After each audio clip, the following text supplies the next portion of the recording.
আসসালামু আলাইকুম ওয়া রাহমাতুল্লাহি ওয়া বারাকাতুহু। সম্মানিত দর্শক মণ্ডলী যে যেখান থেকে আমাদেরকে দেখছেন, আপনাদেরকে প্রত্যেককে অভিনন্দন এবং ধন্যবাদ জানাই। আজ ২৬শে জুন ২০২৬ ইন্ডিয়ান সময় রাত্রি ঠিক ১০টা বেজে ২০ মিনিট। শুরু করতে চলেছি আজকে যে হেডলাইন বা ক্যাপশন যেটাই বলেন না কেন, আজকে যে বিষয়ে আমাদের আলোচনা শুরু হতে চলেছে, সম্পূর্ণ রেকর্ডিং নিলাম। রাকিবুল ইসলাম শর্ত অনুযায়ী গোল্ডেন চেইন আর পাচ্ছেন না। এর পেছনে দুঃখ আমাদের যেটা যখন গতকালকে সন্ধ্যার আগে আমাদের সঙ্গে রাকিবুল ইসলামের যে ডিবেট ঠিক ওটা নয়। দুজনের মিউচুয়াল কনসেন্ট এ যখন আমরা ফোনে কথা বলি যে বাসটা কিভাবে করা যায়, দূরত্ব কিভাবে কমানো যায়। ১ ঘন্টা প্রায় ১৯ মিনিটের আলোচনা যেটা রাকিবুল ইসলাম তিনিও ছেড়েছেন। তো সামনের কিছু অংশ কেটেছেন, পেছনে কিছু অংশ কেটেছেন। হ্যাঁ, মানে উনি যেটা ফেসবুকে দিয়েছেন সেটা শেষের যে টানটান উত্তেজনামূলক এবং মূল ডিবেটের যে প্রসঙ্গে কথা, সেই কথাটা পুরোটাই তিনি কেটে দিয়েছেন। হতে পারে তিনি ভালো মনে করেছেন যে শেষের ১৫টা মিনিট যদি থাকতো তার ভিডিওর মধ্যে মনে হয় কোনো ক্ষতি হতো। এইজন্য হয়তোবা তিনি ভালো বুঝেই দেয়নি। তো যাই হোক, এবং তিনি আমাকে একটা চ্যালেঞ্জ করে বসেছিলেন। চ্যালেঞ্জটা ছিল যে ব্রাদার রাহুল যদি কমপ্লিট গোটা সম্পূর্ণ পরিপূর্ণ সালাম থেকে শেষ পর্যন্ত উনার ফোন কেটে পালিয়ে যাওয়া পর্যন্ত যদি তিনি মানে আমাকে বলেছিলেন যদি আমি Facebook এ লাইভ দিই বা আপলোড করে দিই, তাহলে সেক্ষেত্রে উনি ১০ খানা গোল্ডেন চেইন, তার শখের গোল্ডেন চেইন, অনেক শখের। জানি না পুরুষ মানুষ গোল্ডেন চেইন নিয়ে এত শখ কিসের? তারপরেও যাই হোক ১০ খানা গোল্ডেন চেইন এটা উনি স্থগিত রাখবেন। যেটা স্ক্রিন দেখতে পাচ্ছেন, উনি এটা ঘোষণা করেছিলেন। তার নিজের ভাষাতে রাহুল যদি আমার আজকের আলোচনা ফুল রেকর্ড তার পেজে লাইভ দেয়, তাহলে আমি ১০ টা গোল্ডেন চেইন এর দাবি ছেড়ে দেব। Very good. তো যাই হোক আমি আজকে ঠিক বাদ জুমার পরেই সেই রেকর্ডটাকে প্রকাশ করে দিয়েছি এবং প্রকাশ করার সঙ্গে, সঙ্গে তার যে কথা তিনি বলেছিলেন, কথা দিয়েছিলেন, ওয়াদা করেছিলেন ১০ টা গোল্ডেন চেইন এর দাবি তিনি ছেড়ে দেবে। তার জন্য আমি এখানে লিখেছি সম্পূর্ণ রেকর্ডিং দিলাম। রাকিবুল ইসলাম এরই শর্ত অনুযায়ী গোল্ডেন চেইন আর পাচ্ছেন না। এবার গোল্ডেন চেইন এর দাবি করলে মিথ্যুক হিসাবে জাতি জেনে যাবে। এটা বলার কিছু নেই। এটা তো প্রকাশ্য বাংলা। এটা তো আর আরবি না যে জনগণ বুঝতে পারবে না। তারপরে কিছু জনগণ আছে অ্যা যারা বাংলা বুঝে তার হৃদয় সাক্ষ্য দেয় যে আসলে যেটা হয়েছে বা যেটা হচ্ছে এখন পর্যন্ত তাদের হৃদয় সাক্ষ্য দেয় যে না, কাদের যুক্তি, কাদের তথ্য, কারা স্ট্রং পজিশন আছে। কিন্তু না, মানব না। যেহেতু আমার বিরোধী পক্ষ ওই যতই করুক, ও যতই ভালো করুক না কেন, অনেস্ট হোক না কেন, তারপরেও যেহেতু আমার বিরোধী পক্ষ, আমি তার সমালোচনা করবই। এরকম কিছু ব্যক্তি থাকবে, তারা চিরদিন থাকবে। কিছু মানুষ গালি দেবে, এখনো গালি দিতে পারে, কোনো সমস্যা নেই। গালি দিয়ে যদি ৪ টে নেকি যদি পাবে মনে করে, গালি দিতে পারে, সমস্যা নেই।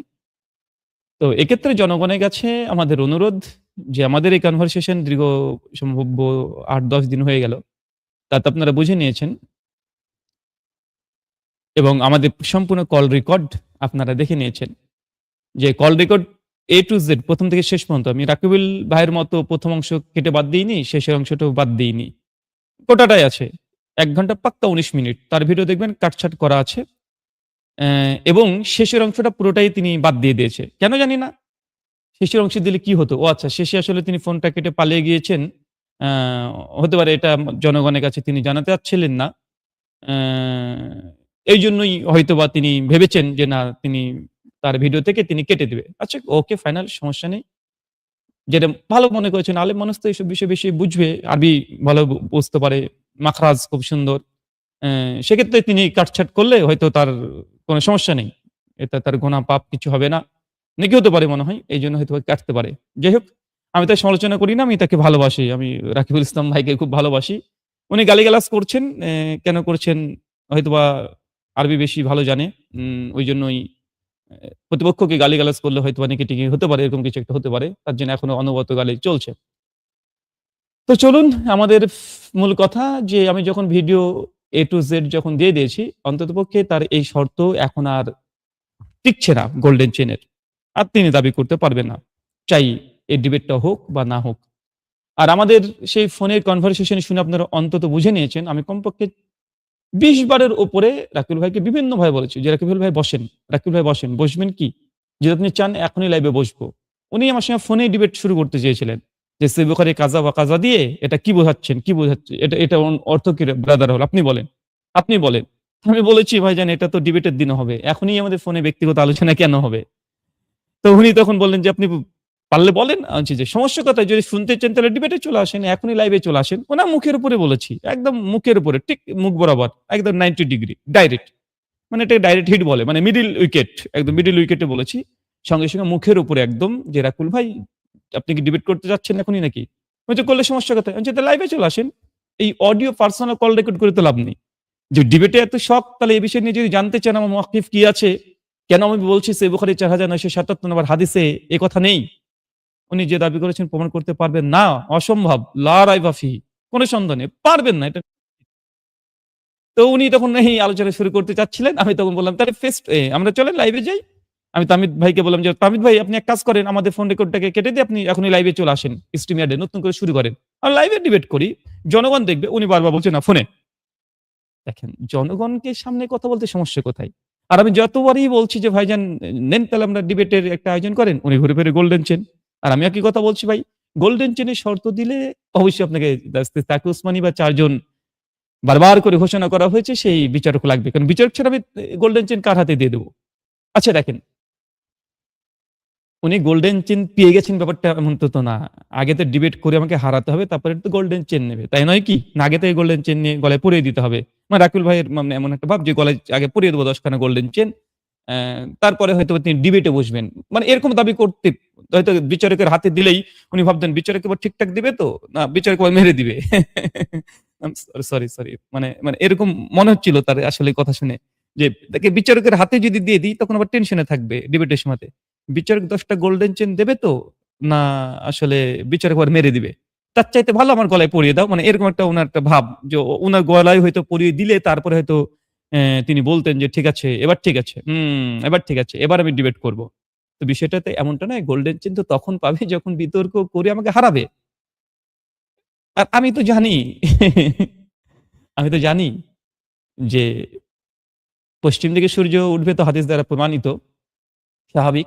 কিন্তু এই মাসালাতে রাকিবুল ইসলাম নো, নেভার, অসম্ভব, কক্ষনোই নয়, ইম্পসিবল। ওটাকে স্বপ্নে উনি ভাবছেন। ভাবের গরুকে গাছে তুলে নাচাচ্ছেন। কিলিয়ে কাঁঠাল পাকানোর চেষ্টা করছেন। আষাঢ়ে তর্জন গর্জন সার। এগুলো করছেন। আমি যে ডাইরেক্ট তার জন্য একদম ডাইরেক্ট মিডল উইকেটে মেরেছিলাম। ডাইরেক্ট মুখের উপরে ৪-৫ বার বলেছি। দেখবেন উনি আবার ফেসবুকে এটা আবার ভুলক্রমে চালিয়ে দিয়েছেন কাট করে। মানে নিজে কেউ যদি নিজের থাপ্পড় নিজেই খাই, জুতো যদি নিজেই খাই, এখন খেতে পারে। এটা তো সমস্যা নেই। তিনি এই ভিডিওগুলো চালাচ্ছেন। আমি ভাবছিলাম যে আমি এই ছোট করে কেটে মানে কনটেক্সট অনুযায়ী পুরোটা তো আমি দিয়ে দিয়েছি। তো ছোট করে কেটে এই পার্ট করে দেব। মানে প্রসঙ্গ যেগুলো আছে। তো উনি বাহাদুরি করছেন। আমি ব্রাদার রাহুলকে সিরফ হাতে ধরেছিলাম। ব্রাদার রাহুল পারেনি। ব্রাদার রাহুল পারেনি। জনগণ ভক্তকুলকে বুঝাচ্ছে, "দেখো আমি কত বড় বাহাদুর। আমি ব্রাদার রাহুলকে ফাতিহা ধরেছি, পারেনি।" আচ্ছা, আসলে যারা intellectual তারা অটোমেটিক বুঝে নিয়েছে, "আরে বেটা, আপনি ওখানে গিয়েছেন, বাহাসটা কি হতে পারে এইজন্য। ওখানে কি সূরা ফাতিহা চ্যালেঞ্জ নিয়ে গিয়েছেন? এটা তো out of trophy, red hearing. উনি ডিবেট করবেন কি? ডিবেটের যে সিস্টেম বা উসুল যে এটাকে বলা হয় ডিবেটিং ভাষায় রেড হিয়ারিং। যদি এটা এ ইন্টারন্যাশনাল ডিবেট যদি হয়, তাহলে ওকে ঘাড় ধরে বের করে দিবে। কেউ যদি রেড হিয়ারিং করে। তখন আমাদের একটা কনটেক্সট এ কথা চলছে। আর ওই সময়তে যদি প্রসঙ্গবিহীন যদি একটা কথা বলে, এটাকে ডিবেটে নেগেটিভ মার্কিং বলা হয়। ডিবেটে পুরুষের নেগেটিভ মার্কিং বরং কঠোর যদি বিচারক থাকেন, জাজ যদি থাকেন, তাকে রেড হিয়ারিং এর কারণে তার হয় সময় কেটে নিবে অথবা তাকে ওখানে স্টপ করে থামিয়ে দিবে। কেন আপনি রেড হিয়ারিং করেছেন? প্রসঙ্গবিহীন উনি মুখস্থ ফাতিহা ধরে উনি অনেক বড় বাহাদুরি করছেন। আমি তাকে মুখের উপরে বলেছিলাম যে, "রাকিবুল ভাই, এই যে সূরা ফাতিহার পড়ার চ্যালেঞ্জ বাজি এগুলো তো আমাদের ১০ বছরের আহলে হাদিস বাচ্চারা ইনশাআল্লাহ আ এই চ্যালেঞ্জ অ্যাকসেপ্ট করে নিবে। এর জন্য আপনাকে এত দূর আসতে হবে না।" Out of context red hearing করে উনি ভাবছেন যে আমি বাহাদুর হয়ে গেছি। ভাবতে পারে স্বপ্নের গরুকে গাছে তুলে কেউ নাচালে নাচাতে পারে, নাচাক। স্বপ্নের গরু তো গাছে উঠে, তাই না? ওই যে হাতির দেখানো দাঁত, যে দাঁতের কোনো মূল্য নেই, শুধু দেখবেই মানুষ। তো উনি ওইভাবে দেখানোর চেষ্টা করছেন তার ভক্তকুলকে। দেখো আমি এরকম করেছি। ১ নম্বরে। ২ নম্বর পয়েন্ট হচ্ছে যে ব্রাদার রাহুল ফাতে ধরেছি, পারিনি। পারিনি না বলিনি। ধরেন আমি একটা আপনাকে বললাম যে, এই কথা বল। আপনি বললেন না। ইগনোর করে দিলেন। এটা আপনার যে লজ্জা, যে আপনি একটা প্রশ্ন করেছেন, ইগনোর করে দিলাম। ৫ পয়সা মূল্য দিলাম না। আমি ওখানে বলেছি, ও সূরা ফাতিহা ধরছে। আমি যে আপনার এই প্রশ্নকে আমি ইগনোর করলাম। ফু দিয়ে উড়িয়ে দিলাম। এইভাবে তার মুখের উপরে বলে দিয়েছি। আসলে কথাগুলো বোঝার যোগ্যতা থাকলে, সেন্টিমেন্ট বলে কিছু যদি থাকতো, ব্যক্তিত্ব বলে থাকতো, তাহলে ওইগুলা উনি আর প্রচার করতেন না। কিন্তু যাই হোক, খैर আসলে এই কয়দিন ১০ টা দিন উনার উপরে যে প্রেশার যাচ্ছে, এটা আসলে খুব, এই প্রেশার মানে আসলে উনি নিতে পারছেন না। আমার মনে হচ্ছে প্রায় প্রত্যেকদিন ২০ খান ২৫ খানা করে পোস্ট। কালকের পর থেকে তো ঝড় উঠেছে পোস্টের। ঘন্টায়, ঘন্টায় পোস্ট, ঘন্টায়, ঘন্টায় পোস্ট। বেশ ভালো লাগছে, এনজয় করছি। সারাদিন ধরে দেখছি আর এনজয় করছি। আমি মাঝে, মাঝে একটা করে দিচ্ছি আর উনি একটা আমি দিলে উনি ৫ টা ৭ টা করে দেয় আর আমি এনজয় করি। এই শুধুমাত্র এই কফি খাচ্ছি। ল্যাপটপে একটু ঘাটাঘাটি করছি, পড়াশোনা করছি, বইপত্র পড়ছি। আজকে জুমার খুতবা ছিল। এগুলো আর আমি এনজয় করছি। মাশাআল্লাহ। উনি ব্যস্ত হয়ে গেছেন। ভালো লাগছে, এনজয় করছি। কুল, ওকে, ডান। তো যাই হোক। তো দর্শক মন্ডলী, এখন মূল কথা, উনি কিন্তু কালকে লাইভ পর্যন্ত এসে বলেছিলেন যে, ব্রাদার রাহুলের সঙ্গে ডিবেট হবে। সর্বশেষ যদিও উনি পরিষ্কার ফোন কেটে পালিয়ে গেছেন। রেকর্ড দেখে নিতে পারেন। আমার কোনো সমস্যা নাই। রেকর্ড আপনি দেখে নিবেন। যে উনি ফোন কেটে পালিয়েছেন কিনা, এবং উনি যখন আমি যখন উনাকে বললাম যে, "ঠিক আছে আপনি কি বলতে হবে বলেন, শিখিয়ে দেন।" যেহেতু আমার শব্দচয়ন তার পছন্দ হয়নি। আমি সম্মান দিয়ে তাকে বলেছি যে, "আপনি তাহলে শিখিয়ে দেন, সেম টু সেম আমি বাক্যটাই বলব।" কারণ আমি চাচ্ছি যেকোনো মূল্যে রাকিবকে বাহাসে বসাতে হবে।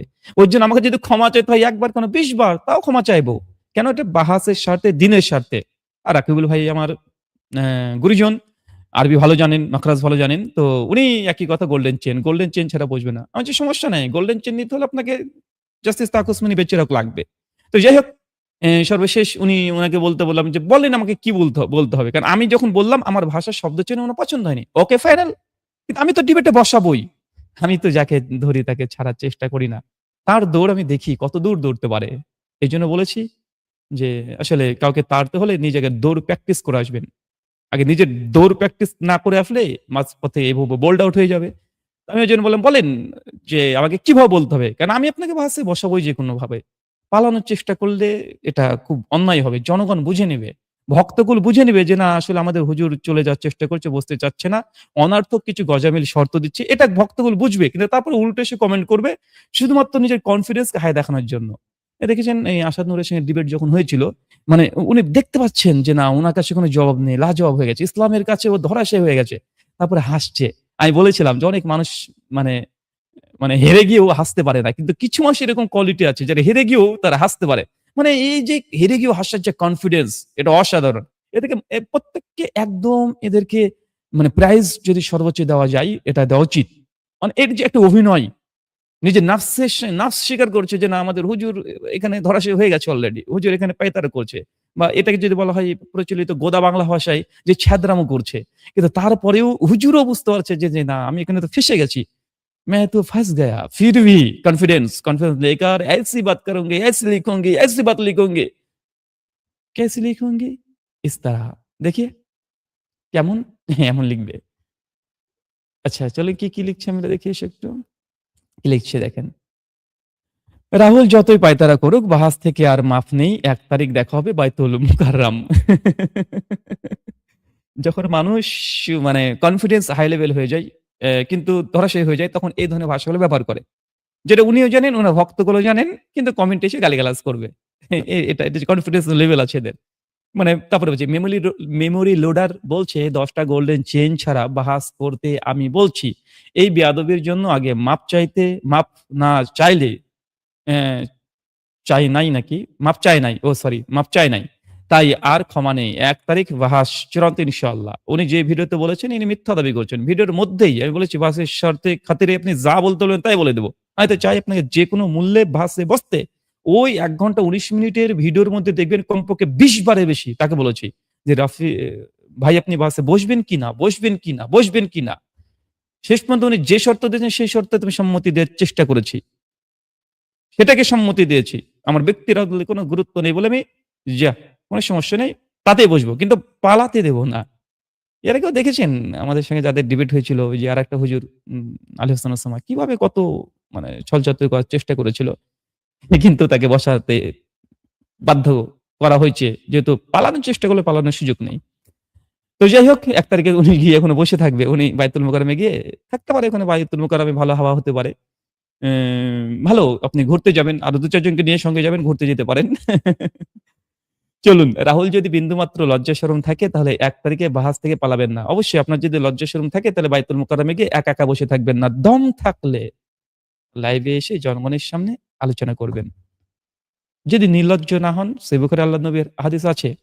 ভাবার্থ হচ্ছে এটাই যে লজ্জা যদি না থাকে যা ইচ্ছা তাই করতে পারে, যা ইচ্ছা তাই বলতে পারে। এই হাদিসের উপরে আমল ওভার করিয়েন না। হ্যাঁ, ওই আলোচনার মধ্যে একবার বলেছি। ওই ১ ঘন্টা ১৯ মিনিটে দেখবেন বারবার যখন আমি কথা বলতে যাচ্ছি উনি শুধু কথার মধ্যে কথা বলে দেয়। ১০ টা সেকেন্ড নন স্টপ কথা বলতে দেয় না, শেষের দিকে দেখবেন। আমি ওই সময় তো বলেছি যে, "হুজুর শুধু ইন্নাল্লাহা মা'আস সাবিরিন" কোরআনে আয়াত আছে না, আপনি কোরআন বাকরাত সহকারে পড়তে পারেন। এ আর যাবে কোথায়? আমল করতে হবে না? বেচারা কত জায়গায় যে ধরাশায়ী হয়েছে। দেখবেন সহিহ বুখারী খেয়ারে মাজলিস প্রসঙ্গে একদম, একদম মানে ঠিক জায়গাতে ধরে ফেলেছি।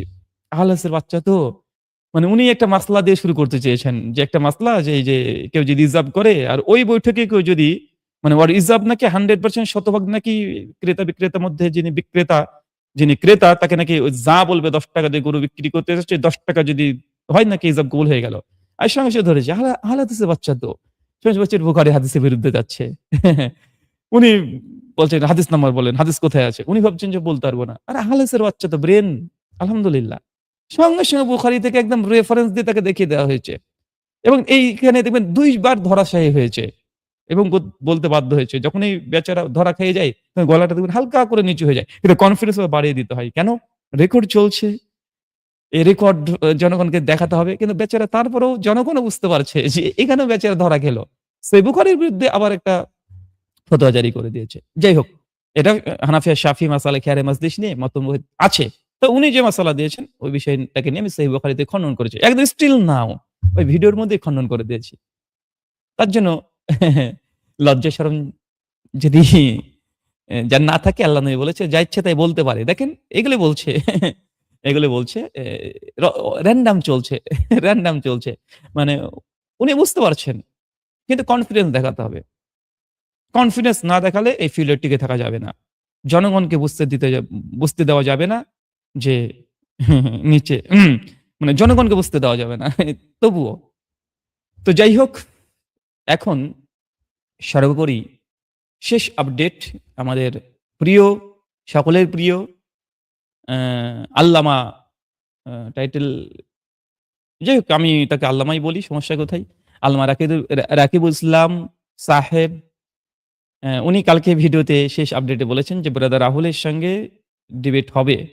ডিবেট হবে এবং তিনি কথা বলেছেন যেটা গোল্ডেন চেইনের শর্ত হয়েছে সেটা গোল্ডেন চেইনের শর্ত হবে। আর যেখানে গোল্ডেন চেইনের শর্ত নেই সেখানে অন্য বিষয়ে বিতর্ক হবে। তো এখন গোল্ডেন চেইনের শর্ত তো উইথড্র হয়ে গেছে, তাই না? রাকিবুল ভাই এখন তো গোল্ডেন চেইন আর দাবি করতে পারবে না। আর যদি গোল্ডেন চেইন দাবি করে তাহলে মিথ্যুক বলে বিবেচিত হবে। কেননা তিনি যে ডিমান্ড করেছিলেন সেই ডিমান্ডটাকে সম্পূর্ণ পূরণ করে দিয়েছি। অতএব গোল্ডেন চেইনের দাবি আর থাকছে না। এবং গোটা ভিডিও ১ ঘন্টা ১৯ মিনিটের ভিডিওতে দেখবেন আপনারা প্রত্যেকে উনি বারবার বলছেন গোল্ডেন চেইন দিলেই বসবো। অনলাইন অফলাইন দরকার নেই। অনলাইনও হতে পারে, অফলাইনও হতে পারে। ডাজ নট ম্যাটার কোন ম্যাটার করছে না। বরং গোল্ডেন চেইন যদি দেয় সভাপতির হাতে আগে ১০ খানা তাহলে উনি বসতে রাজি আছে। তো এখন তো গোল্ডেন চেইন এটা অনেকটা গোদা বাংলা ভাষায় বললে হয় মায়ের ভোগে চলে গেছে। তো সেক্ষেত্রে এখন তো আর কোন সমস্যা নেই অনলাইনে বসতে। এখন তারপরেও যদি অনলাইনে না বসে, কারণ তিনি বলেছিলেন। তারপরে যদি এখন যদি বাদুড় যদি সূর্য দেখতে না পাই, তাহলে সূর্যের কি দোষ বলো ভাই? এইভাবে তিনি যদি এখন বাইতুল মোকাররমে গিয়ে বসে থাকতে পারেন কোন সমস্যা নেই, হাওয়া খাবে। তাও কোন সমস্যা নেই। তার দেশ পয়সা খরচ করে তিনি যাবে, গাড়ি খরচ করে, অটো খরচ করে তিনি যাবেন। যেতে পারেন সমস্যা কোথায়? হাওয়া খেতে যেতে পারেন। যা ইচ্ছা তাই করতে পারেন। কিন্তু বাহাস এখন তো অনলাইনে কোন সমস্যা নেই। কিন্তু গোল্ডেন চেইন এ কোন শর্ত নেই। তাই যদি সত্য হয়ে থাকে অবশ্যই অনলাইনে জনগণের সামনে এসে বিষয়গুলো উন্মুক্তভাবে আলোচনা করে জনগণের কাছে পৌঁছানো আমাদের এটা জরুরি হয়ে পড়েছে। তো ২য় বিষয় যে গোল্ডেন চেইন এখন মায়ের ভোগে।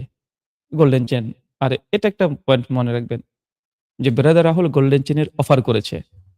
আলহামদুলিল্লাহ। উনি গোল্ডেন চেনের লালসায় যা বোঝা গেল গোটা ১ ঘন্টা ১৯ মিনিটের আলোচনায় দেখবেন গোল্ডেন চেনের লালসাতে তিনি ভাসে এসেছেন এবং তিনি ফেসবুকে বারবার লিখেছিলেন যে তার খুব পয়সার প্রয়োজন। খুব পয়সার প্রয়োজন তিনি বারবার বলছিলেন যে উনার অনেক মানে টাকা-পয়সার প্রয়োজন খুব ক্রাইসিস চলছে। বারবার বলছিলেন যে উনার ক্রাইসিস চলছে। তো হৃদয়বান কেউ যদি থাকে তাহলে একটু তাকে টাকা-পয়সা দিতে। অ্যা যাই হোক কোথায় জানি দেখলাম ওটা কালকের ওটা কালকের আ স্লাইডে সম্ভবত ছিল। আ এটা তো ইসের আচ্ছা যাই হোক। তো এটা আপনারা জানেন উনি পয়সার ক্রাইসিস চলছিল।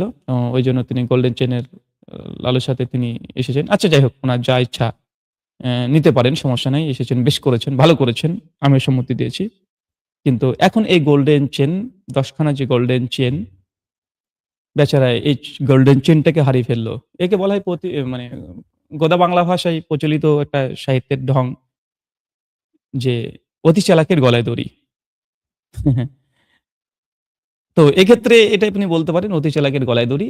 তো গলায় দড়ি আমি বলছি না যে এগুলো রাকিবুল ভাইয়ের জন্য বলছি না। মানে এটা একটা জাস্ট একটা ঘটনা পারপাস এ আপনাকে বললাম। অতি চালাকের গলায় দড়ি। তো এখন না গোল্ডেন চেন থাকলো, না বাস থাকলো, না বাজবে বাঁশি। এখন তো কোনো সমস্যা নেই। চলে আসেন। গোল্ডেন চেনের শর্ত তো উড্র হয়ে গেছে। চলে গেছে। আর কি চান? হুম। তো যাই হোক এখন আমরা এই মুহূর্তে আমরা লিঙ্ক উন্মুক্ত করে দেব এবং আমরা ভক্তকুলের সঙ্গে আলোচনা করব। ভক্তকুল এখানে এসে আলোচনা করবেন। কোন সমস্যা নেই যারা ভক্তকুল আছেন। নো চিন্তা ডু ফুর্তি। আপনারা করতে পারেন। আচ্ছা এই যে লিঙ্ক দিয়ে দিয়েছি ভাইজান আপনারা সকলে যুক্ত হয়ে যাবেন। অ্যা অবশ্যই যুক্ত হবেন, কথা বলবেন। সুযোগ দেওয়া হবে। আজকে বিষয়ে কথা হবে। আ আমি তার আগে YouTube এ লিঙ্ক কমেন্ট করে দেই। আচ্ছা YouTube এ লিঙ্কটাকে কমেন্ট করে দেই। আচ্ছা YouTube থেকে। আমাদের এই আলোচনাটি সম্পূর্ণ সম্প্রচার হচ্ছে Facebook অ্যান্ড YouTube থেকে। তো যারা YouTube থেকে দেখতে চান তারা YouTube এ গিয়েও আপনারা দেখতে পারবেন। যারা Facebook থেকে দেখতে চান তারা Facebook থেকেও দেখতে পাবেন। আপনারা যুক্ত হয়ে যান। আমি দেখিয়ে দিই। Facebook অ্যান্ড YouTube অনেকে YouTube খুঁজে পান না। তাদেরকে এক ঝলক দেখিয়ে দেই। এটা আমাদের YouTube চ্যানেল। এটা আমাদের অফিসিয়াল YouTube চ্যানেল। আ এখানে দেখতে পারেন 153 যেটা এটা আমার অরিজিনাল। আমার নামে আরো অনেকগুলো আছে। এই যে লাইভ চলছে। অনেকে বলে যে ভাই লাইভ কই আমরা পাই না। ভাই যখন YouTube এ ঢুকবেন এখানে দেখবেন হোম। এই যে হোম চিহ্ন তারপরে ভিডিও, শর্টস, লাইভ তারপর প্লেলিস্ট, পোস্ট, স্টোরি। তো আপনি যখন ঢুকছেন সেই সময়তে এই হোম মানে এগুলো মোটামুটি সমস্ত ভিডিওগুলো পেয়ে যাবেন। আর যখন আপনি ভিডিওতে করবেন, ভিডিও অপশনে আসবেন তখন আপলোড ভিডিওগুলো যেগুলো আমরা আপলোড করি। আর লাইভ গুলো দেখতে হলে এই লাইভে আসবেন। তাহলে প্রচুর ভিডিও পেয়ে যাবেন। এই যে লাইভ এখন যে লাইভ হচ্ছে। তো এই লাইভে আসলে তখন এই ভিডিওগুলো আপনারা পাবেন। তো যাই হোক আমি এখন এটাকে লিঙ্ক কমেন্ট করে দেব। লিঙ্ক কমেন্ট করে দেব যেন আপনারা যুক্ত হতে পারেন। অসংখ্য ধন্যবাদ সকলকে ১ মিনিট পিন করে দিলাম।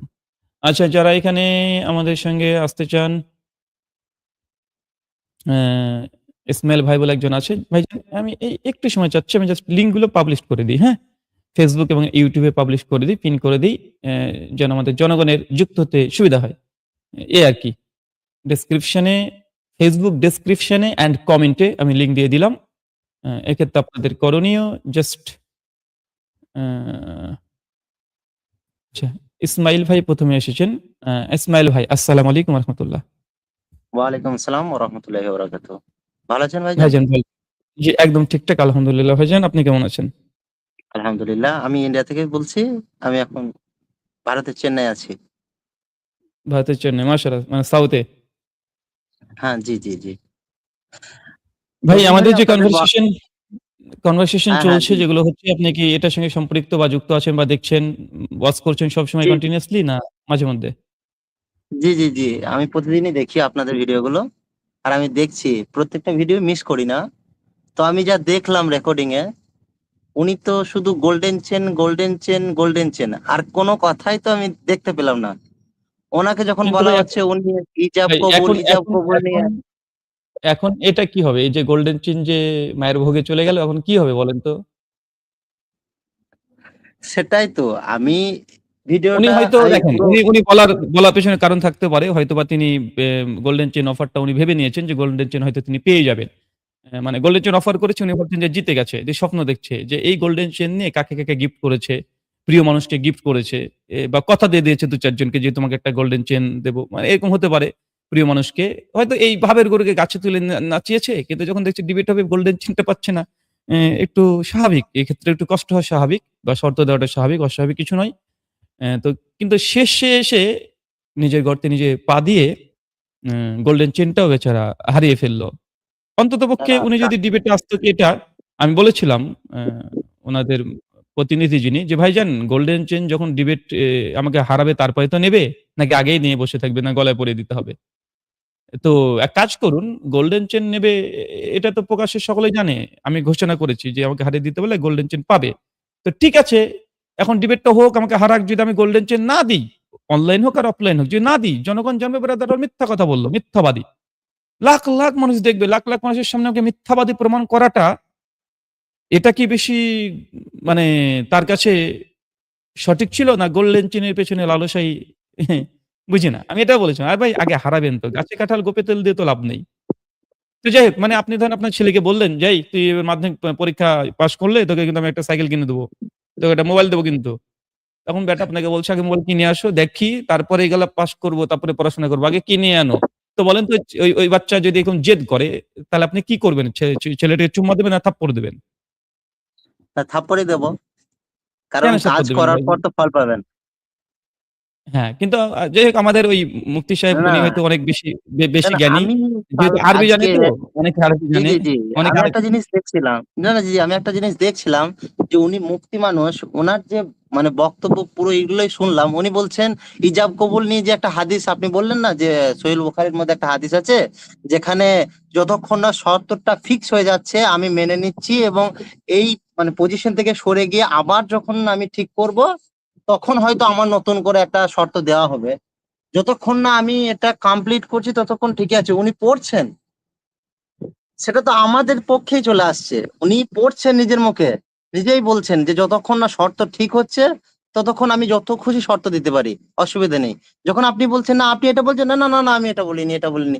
আমি তো মানে অবাক হয়ে যাচ্ছি যে আমরা সাধারণ মানুষ বুঝতে পারছি যে হাদিস কি বলতে চাইছে। আর উনি মানে সেই মানে তেনা পেঁচিয়ে অন্য কথা বলতে চাইছেন। আমি বুঝতে পারলাম না উনার এই কথাটা যে উনি হাদিস পড়ছেন, কিন্তু হাদিসের উল্টো মানে করছেন।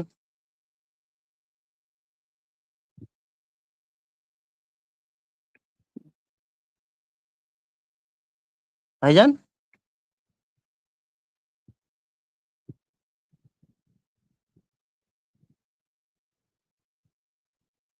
রাহুল ভাই আপনি কি আছেন?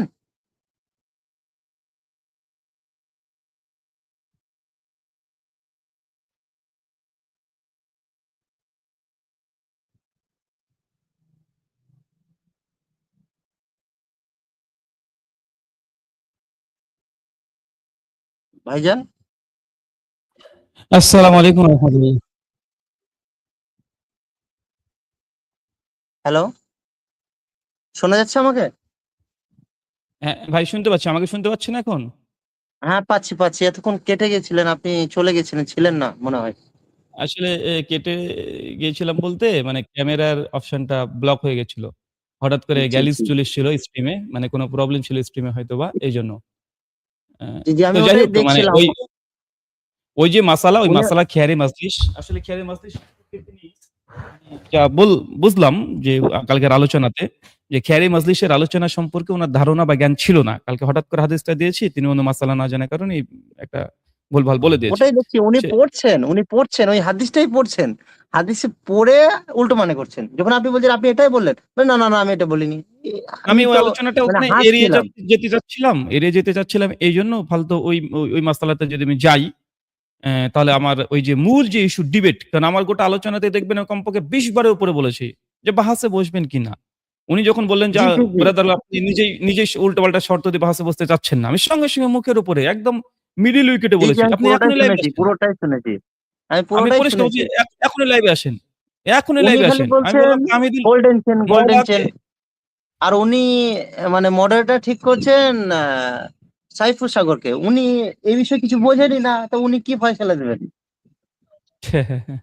না, সাইফুর সাগর ভাই হয়তো হতে পারে জাস্টিস তাকে উসমানির চাইতেও বিচারক হিসেবে যোগ্য। তাই তাকে উসমানিকে তিনি হয়তো পছন্দ করেনি, সেটা না, আমি মানুষের ওটাই সামনে তো বলতে পারেনি। হাস্যকর ব্যাপার, যে উনি যদি এইজন্য কোনো একটা শীর্ষ আলেমের নাম বলতেন রাহুল তাহলে ঠিক রাহুল আছে। ভাইয়ের রাহুল ভাইয়ের কথা শোনা যাচ্ছে না। আমার কথা শুনতে পাচ্ছেন না? না ভাই, শোনা যাচ্ছে না আপনার কথা। শোনা আচ্ছা, যাচ্ছে আপনারা ভাইজান, এক কাজ শোনা করুন। যাচ্ছে। জি ভাই, জি রাহুল ভাই, শোনা আপনার যাচ্ছে কথা মনে শোনা হয় ভালো। যাচ্ছে। সালে ভাই শুনতেছে না আপনার কথা, আমরা হ্যালো। সবাই শুনতেছি, শাকিল ভাই, দর্শকও আমি তো শুনতেছে। আপনার কথা শুনতেছি, ইসমাইল ভাইয়ের কথা শুনতেছি। আচ্ছা, আমরা সবাই সবার কথা শুনতেছি, আপনার কথা শুনতেছি। আপনি হয়তো রাহুল ভাইয়ের কথা শুনতে পাচ্ছেন না, কোনো টেকনিক্যালি প্রবলেমের কারণে। আপনি কেটে আবার আসেন। আচ্ছা, হ্যাঁ হ্যাঁ, না আমি ভাইজান চলে আর যাবো। একটা কথা ছিল, ভাই ভাইজান ইসমাইল ভাই, আমি একটা কথা বলি, আমি চলে যাবো, বুঝছেন?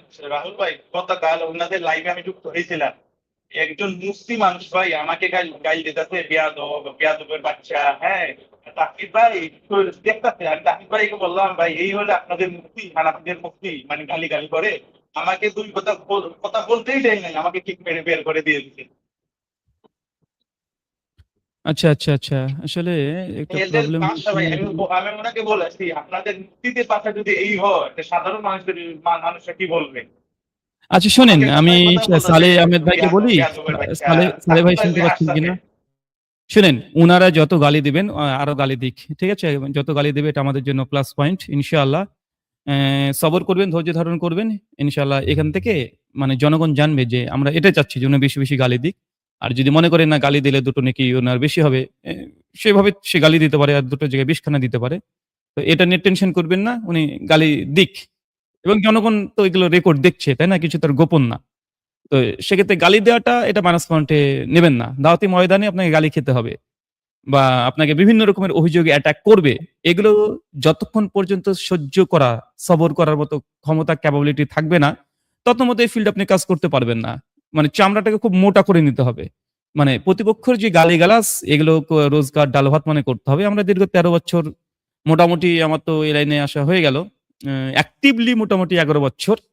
মানে ফিল্ডে আর এমনি অফলাইনে যখন আমি বিভিন্ন ফোনে ডিবেট করতাম, ফোন মোনাজারা যেগুলো ছিল ২০০০ মোটামুটি ১৩ থেকেই শুরু হয়ে গেছে, ১৩-১৪ থেকেই। তাতে আমি দেখেছি এবং এটা আমি জানি যে আমি একে এখন এই হুজুরের সঙ্গে এখন আমি যদি আমি এই কন্ট্রোভার্সিতে যাই, আমাকে গাল খেতে হবে বা এই করতে হবে, ও করতে হবে। আমি জানি এবং এরা যে ধূর্তামি করবে আমি এটাও জানি। কারণ আমার তো এটা নতুন না।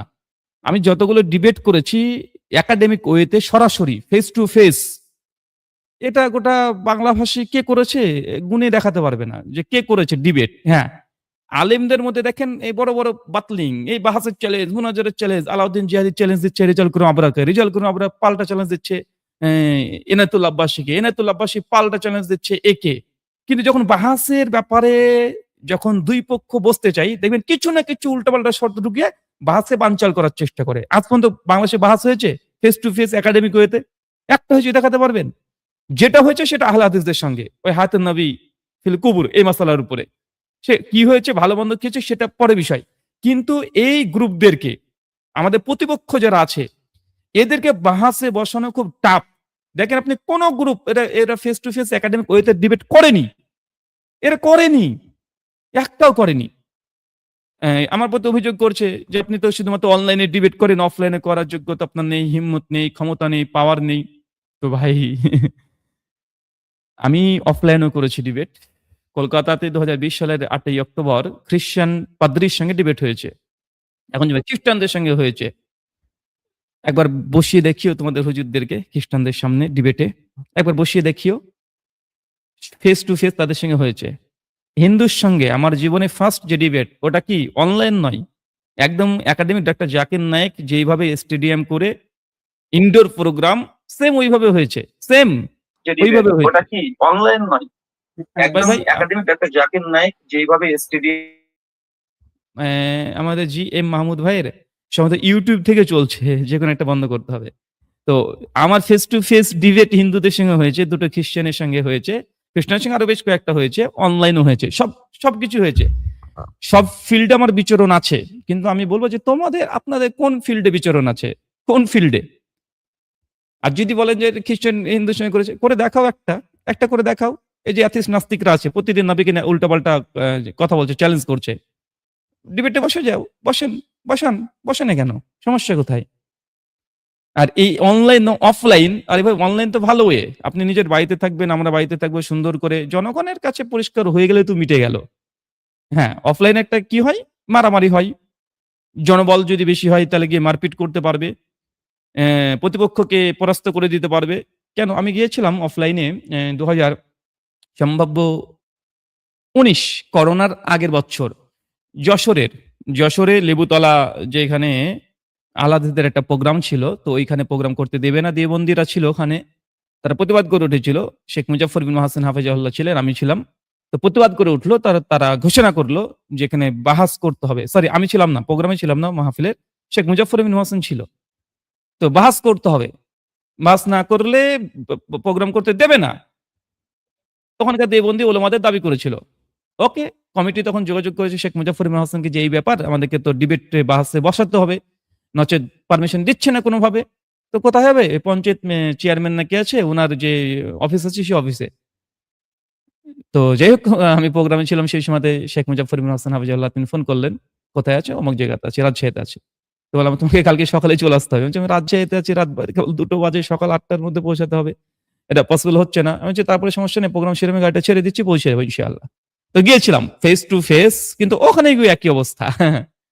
এটা উল্টো পাল্টা শর্ত দিয়ে ডিবেট থেকে তারা পালানোর অপচেষ্টা, ব্যর্থ চেষ্টা চালায়। তো সবচেয়ে হেলদি ডিসকাশন হয় অনলাইন, কোনো খরচ নেই, শুধু এমবি খরচ লাগে। আপনার এমবি খরচ লাগবে, কোনো অ্যারেঞ্জমেন্ট নেই, কোনো প্রশাসনের দায়িত্ব নেই, কোনো মারপিটের ঝুঁকি নেই, দুই পক্ষের কোনো নো রিস্ক।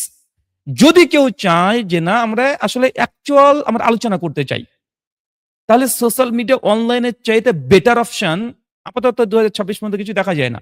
অফলাইনে অনেক সমস্যা, প্রশাসন পারমিশন দিবে কি দিবে না, বিদেশি মেহমান হাবি যাবি ও অনেক কিছু হয়, বা দুই পক্ষ কিভাবে আলোচনা হবে। হ্যাঁ, আবার যদি একাডেমিক ওয়েট ডিবেট হয়, এই হুজুরদের ডিবেটের সিস্টেম আলাদা। কি এদের 4 জন থাকবে, ওদের 4 জন থাকবে, একদম দাঁড়াবে, এই কিতাবে আছে, এই কিতাবে আছে। এটা ডিবেট নয়। এটা হচ্ছে, এটাকে ডিবেট নয়, মানে এটা আসলে বলা যায় যে গাজওয়ারি কে কত পারা হয়। ডিবেট যেটা হয়, যেমন ডক্টর জাকির নায়েক করে না, হিন্দুদের সঙ্গে খ্রিস্টানদের সঙ্গে করেছে না, এটা হচ্ছে ডিবেট।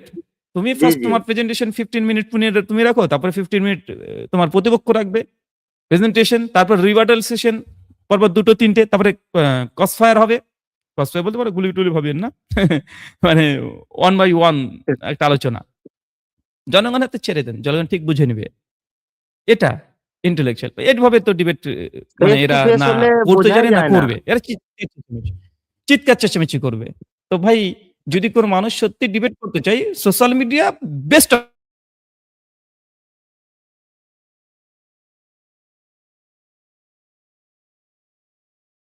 শুনতে পাচ্ছেন?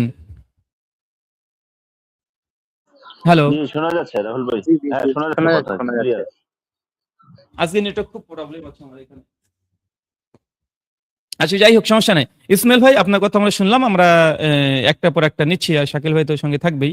তো যাই হোক, ইসমাইল ভাই, আমি আপনাকে তাহলে আপনাকে বিদায় নিচ্ছি। আমরা একটু একটু করে সকলকে জি নিই। জি ওকে? জি জি জি জি। ওকে। আসসালামু আলাইকুম। ওয়ালাইকুম আসসালাম ওয়া রাহমাতুল্লাহ। ইউটিউব বা ফেসবুক থেকে শুনতে থাকেন।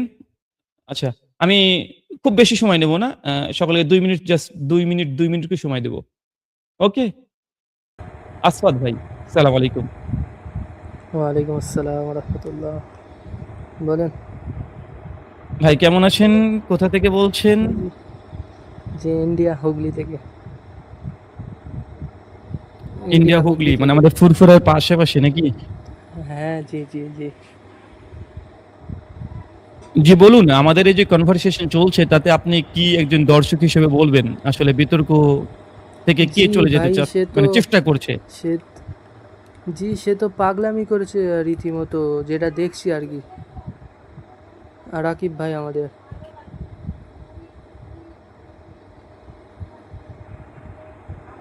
আচ্ছা, আচ্ছা। এটা বক্তব্য, আর কিছু যুক্ত করবেন?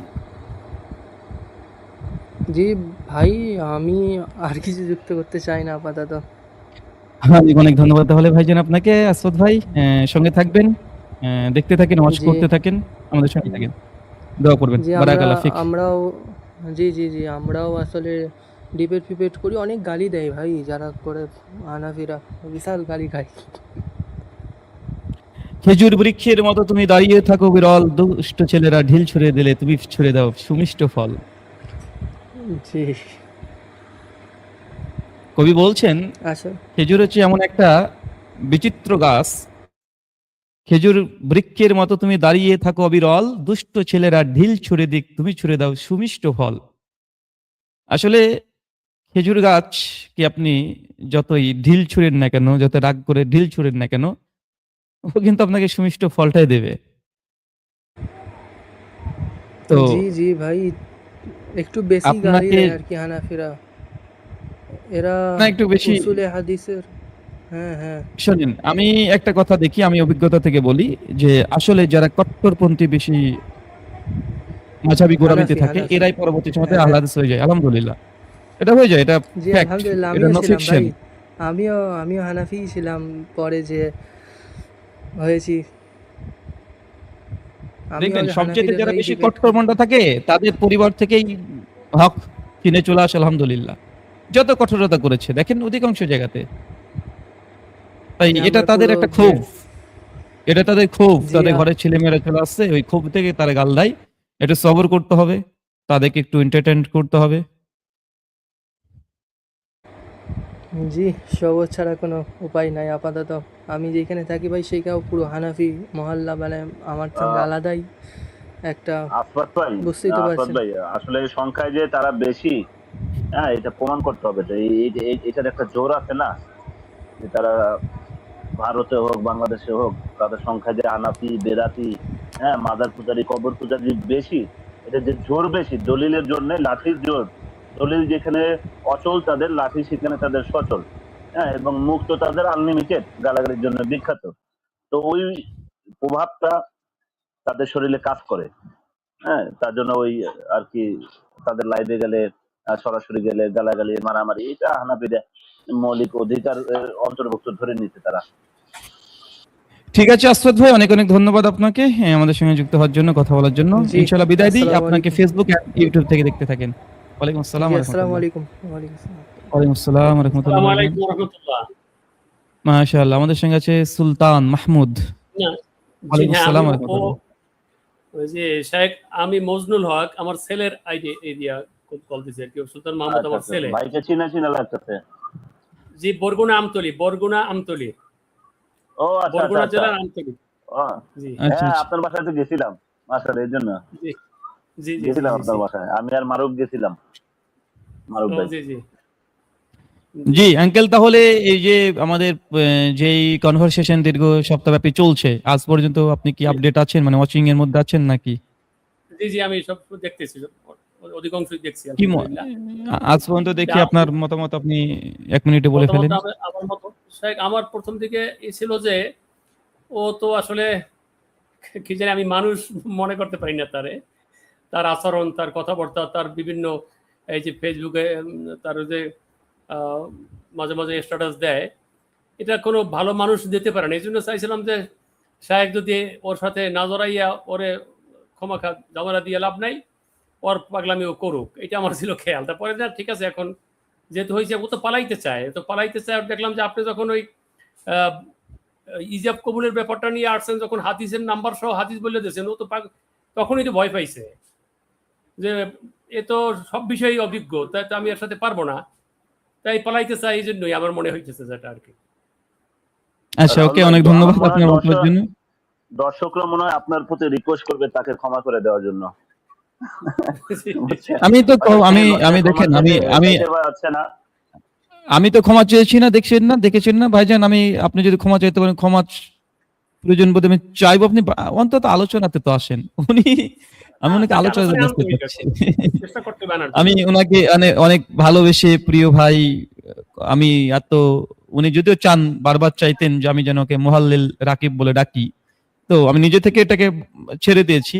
বা আমি যে কঠোরতা ছিলাম প্রথম 2 দিন, আমি নিজে থেকে এটাকে নরম করে নিয়েছি।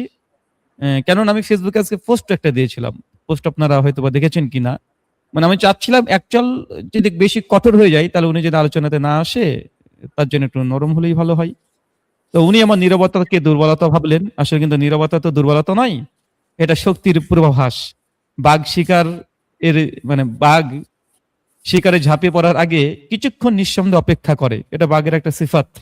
কিন্তু বাঘ যদি আগে হুঙ্কার যদি ছেড়ে দেয় তাহলে হয়তো বা সেক্ষেত্রে শিকারি পালিয়ে যেতে পারে।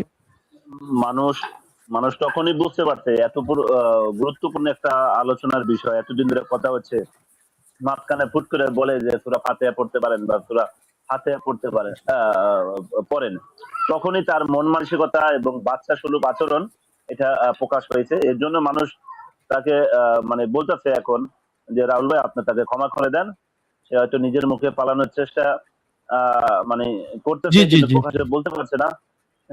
এর জন্য দর্শক বলতেছে তাকে ক্ষমা করে দেন। ওকে, তাহলে আঙ্কেল আপনাকে বিদায় দিই, আমরা আরো গেস্টের সঙ্গে কথা বলি। জি, আসসালামু আলাইকুম। ওয়ালাইকুম আসসালাম ওয়া রাহমাতুল্লাহ। আমাদের সঙ্গে আছেন এই সময় আতিকুর রহমান। আতিক ভাই কেমন আছেন? আসসালামু আলাইকুম। আছি আলহামদুলিল্লাহ দাদা, ভালো আছি। তো লাস্ট কিছুদিন যাবত দেখতেছি, তার আগে জাস্ট একটু ইন্ট্রো দিয়ে নিই। আমার লাইফে ফার্স্ট টাইম আজকে আপনার সাথে আমি কানেক্টেড, যতদিন থেকে আপনাকে আমি চিনি। আমি চাঁপাইনবাবগঞ্জ, শিবগঞ্জ থেকে বলতেছি। তো আচ্ছা যাই হোক, এই প্রথম দিকের কথায় পরে আসবার, এক সময় ফ্রিতে কথা আপনার সাথে আমার খুব জরুরি কথা আছে। তো ওই যে লাস্ট যিনি বলে গেল একটা কথা, যে কোনো কিছুতে যখন পেরে ওঠে না তখন সূরা ফাতিহা বলো। তো তখনই বোঝা যায় যে ওর ওয়েট কতটা এবং ওর জ্ঞানের গভীরতা কতটা, এই জিনিসটা তখনই বোঝা যায়। এই নিয়ে আরেকটা, ওই যে আপনার যখন আপনি এই জগতে আসলেন, এর আগের সময়টাতে যে সময়টা টাইম পিরিয়ড, ওই টাইমটা নিয়ে এসে কথা বলেছে। সে আপনার যে ফোন কলে আমি রেকর্ডের একটা জায়গা থেকে সূরা ফাতিহার কথা বললাম, বলতেছে বারবার।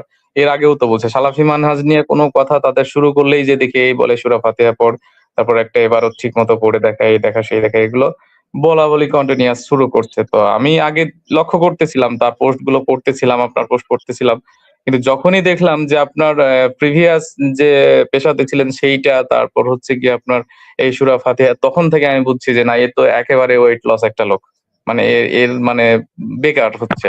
এইটা একটা বিষয়।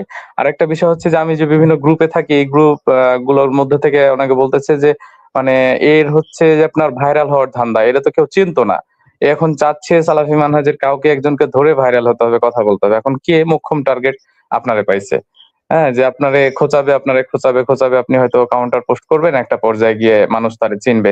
অলরেডি এখন মানুষ অনেকটাই তাকে চিনতেছে, বলতেছে, আসলে দেখতেছে। বিষয়টা কি, হ্যাঁ, আসলে ভাইরাল এই কথাটা অনেকে বলছে যে উনি আসলে ভাইরাল হওয়ার একটা ধান্দা দীর্ঘদিন ধরে চলছে। উনি সুন্নিদেরকে নিয়ে এসব করলেন, এটা করলেন, সেটা করলেন, চিল্লাচিল্লি করলেন, গালিগালাজ করলেন, তারপরে ভাইরাল হতে পারে না। এই একটা নেশা তার কাজ করে, এটা আমি বলছি না, মানে অনেকে ফেসবুক কমেন্টে দেখি যে উনার পোস্টে গিয়েও ডাইরেক্ট কমেন্ট করে। তাতে বলছে রাহুল ভাই আপনার কাছে এসে সে অন্ততপক্ষে ভাইরাল হলো। আবার অনেকে কেউ কমেন্ট করছে ভাইরাল হয়নি, ভাইরাস হয়ে গেছে। আবার অনেকে বলছে আসলে ভাইরাল হয়েছে ঠিকই, কিন্তু আসলে একজন মানে ডিজনেস্টি পারসন হিসেবে সে ভাইরাল হয়েছে। আবার অনেকে এগুলো অনেক মানুষের জনগণের কমেন্টে তারা বলছে যে আসলে উনি ভাইরাল হয়েছে, তবে মানে পচে গেছে, মানে মানুষ জানে। আপনি এই দেখেছেন এই নাইমা সরকার বলে একজন খ্রিস্টান একটা মেয়ের সঙ্গে আমার একটা ডিবেট হয়েছিল, ও কিন্তু হয়। সেই ডিবেটে সে ভাইরাল হয়ে গেছে, কিন্তু ভাইরাল হয়েছে কিভাবে, মানে পচে আপনার গিয়ে। এমন কোনো ডিবেট নাই যেটা আমি দেখি নাই, আলহামদুলিল্লাহ, এমন কোনো, এবং মানে 1 সেকেন্ড পর্যন্ত যে আমি মিস করছি এমনটাও হয় নাই কখনো আমার, ইনশাআল্লাহ, আলহামদুলিল্লাহ। মানে বিষয়টা কি, নাইমা সরকার কিন্তু আমার সঙ্গে ডিবেটে হুম। ভাইরাল হয়েছে, তবে কি পচে গেছে, মানে দেখলেন বা তা কিছু। হ্যাঁ, আচ্ছা রবিশঙ্করকে, শ্রী শ্রী রবিশঙ্করকে দেখেছেন না? আপনারা হ্যাঁ, কেউ অবশ্যই চিনতেন, আমি কেউ দেখেন। চিনতেন না। না, কিন্তু ডক্টর জাকির নাইকের সঙ্গে ডিবেট করার কারণে আপনারা চিনেছেন না, উনি কিন্তু না, ভাইরাল অবশ্যই। হয়েছে। কিন্তু কি, মানে হুম, ওর চেহারাটা দেখলে হলে কিছু পারে না লোকটা, ওই হিন্দুরা বলে মুসলমানও বলে ভাইরাল হুম, হয়েছে।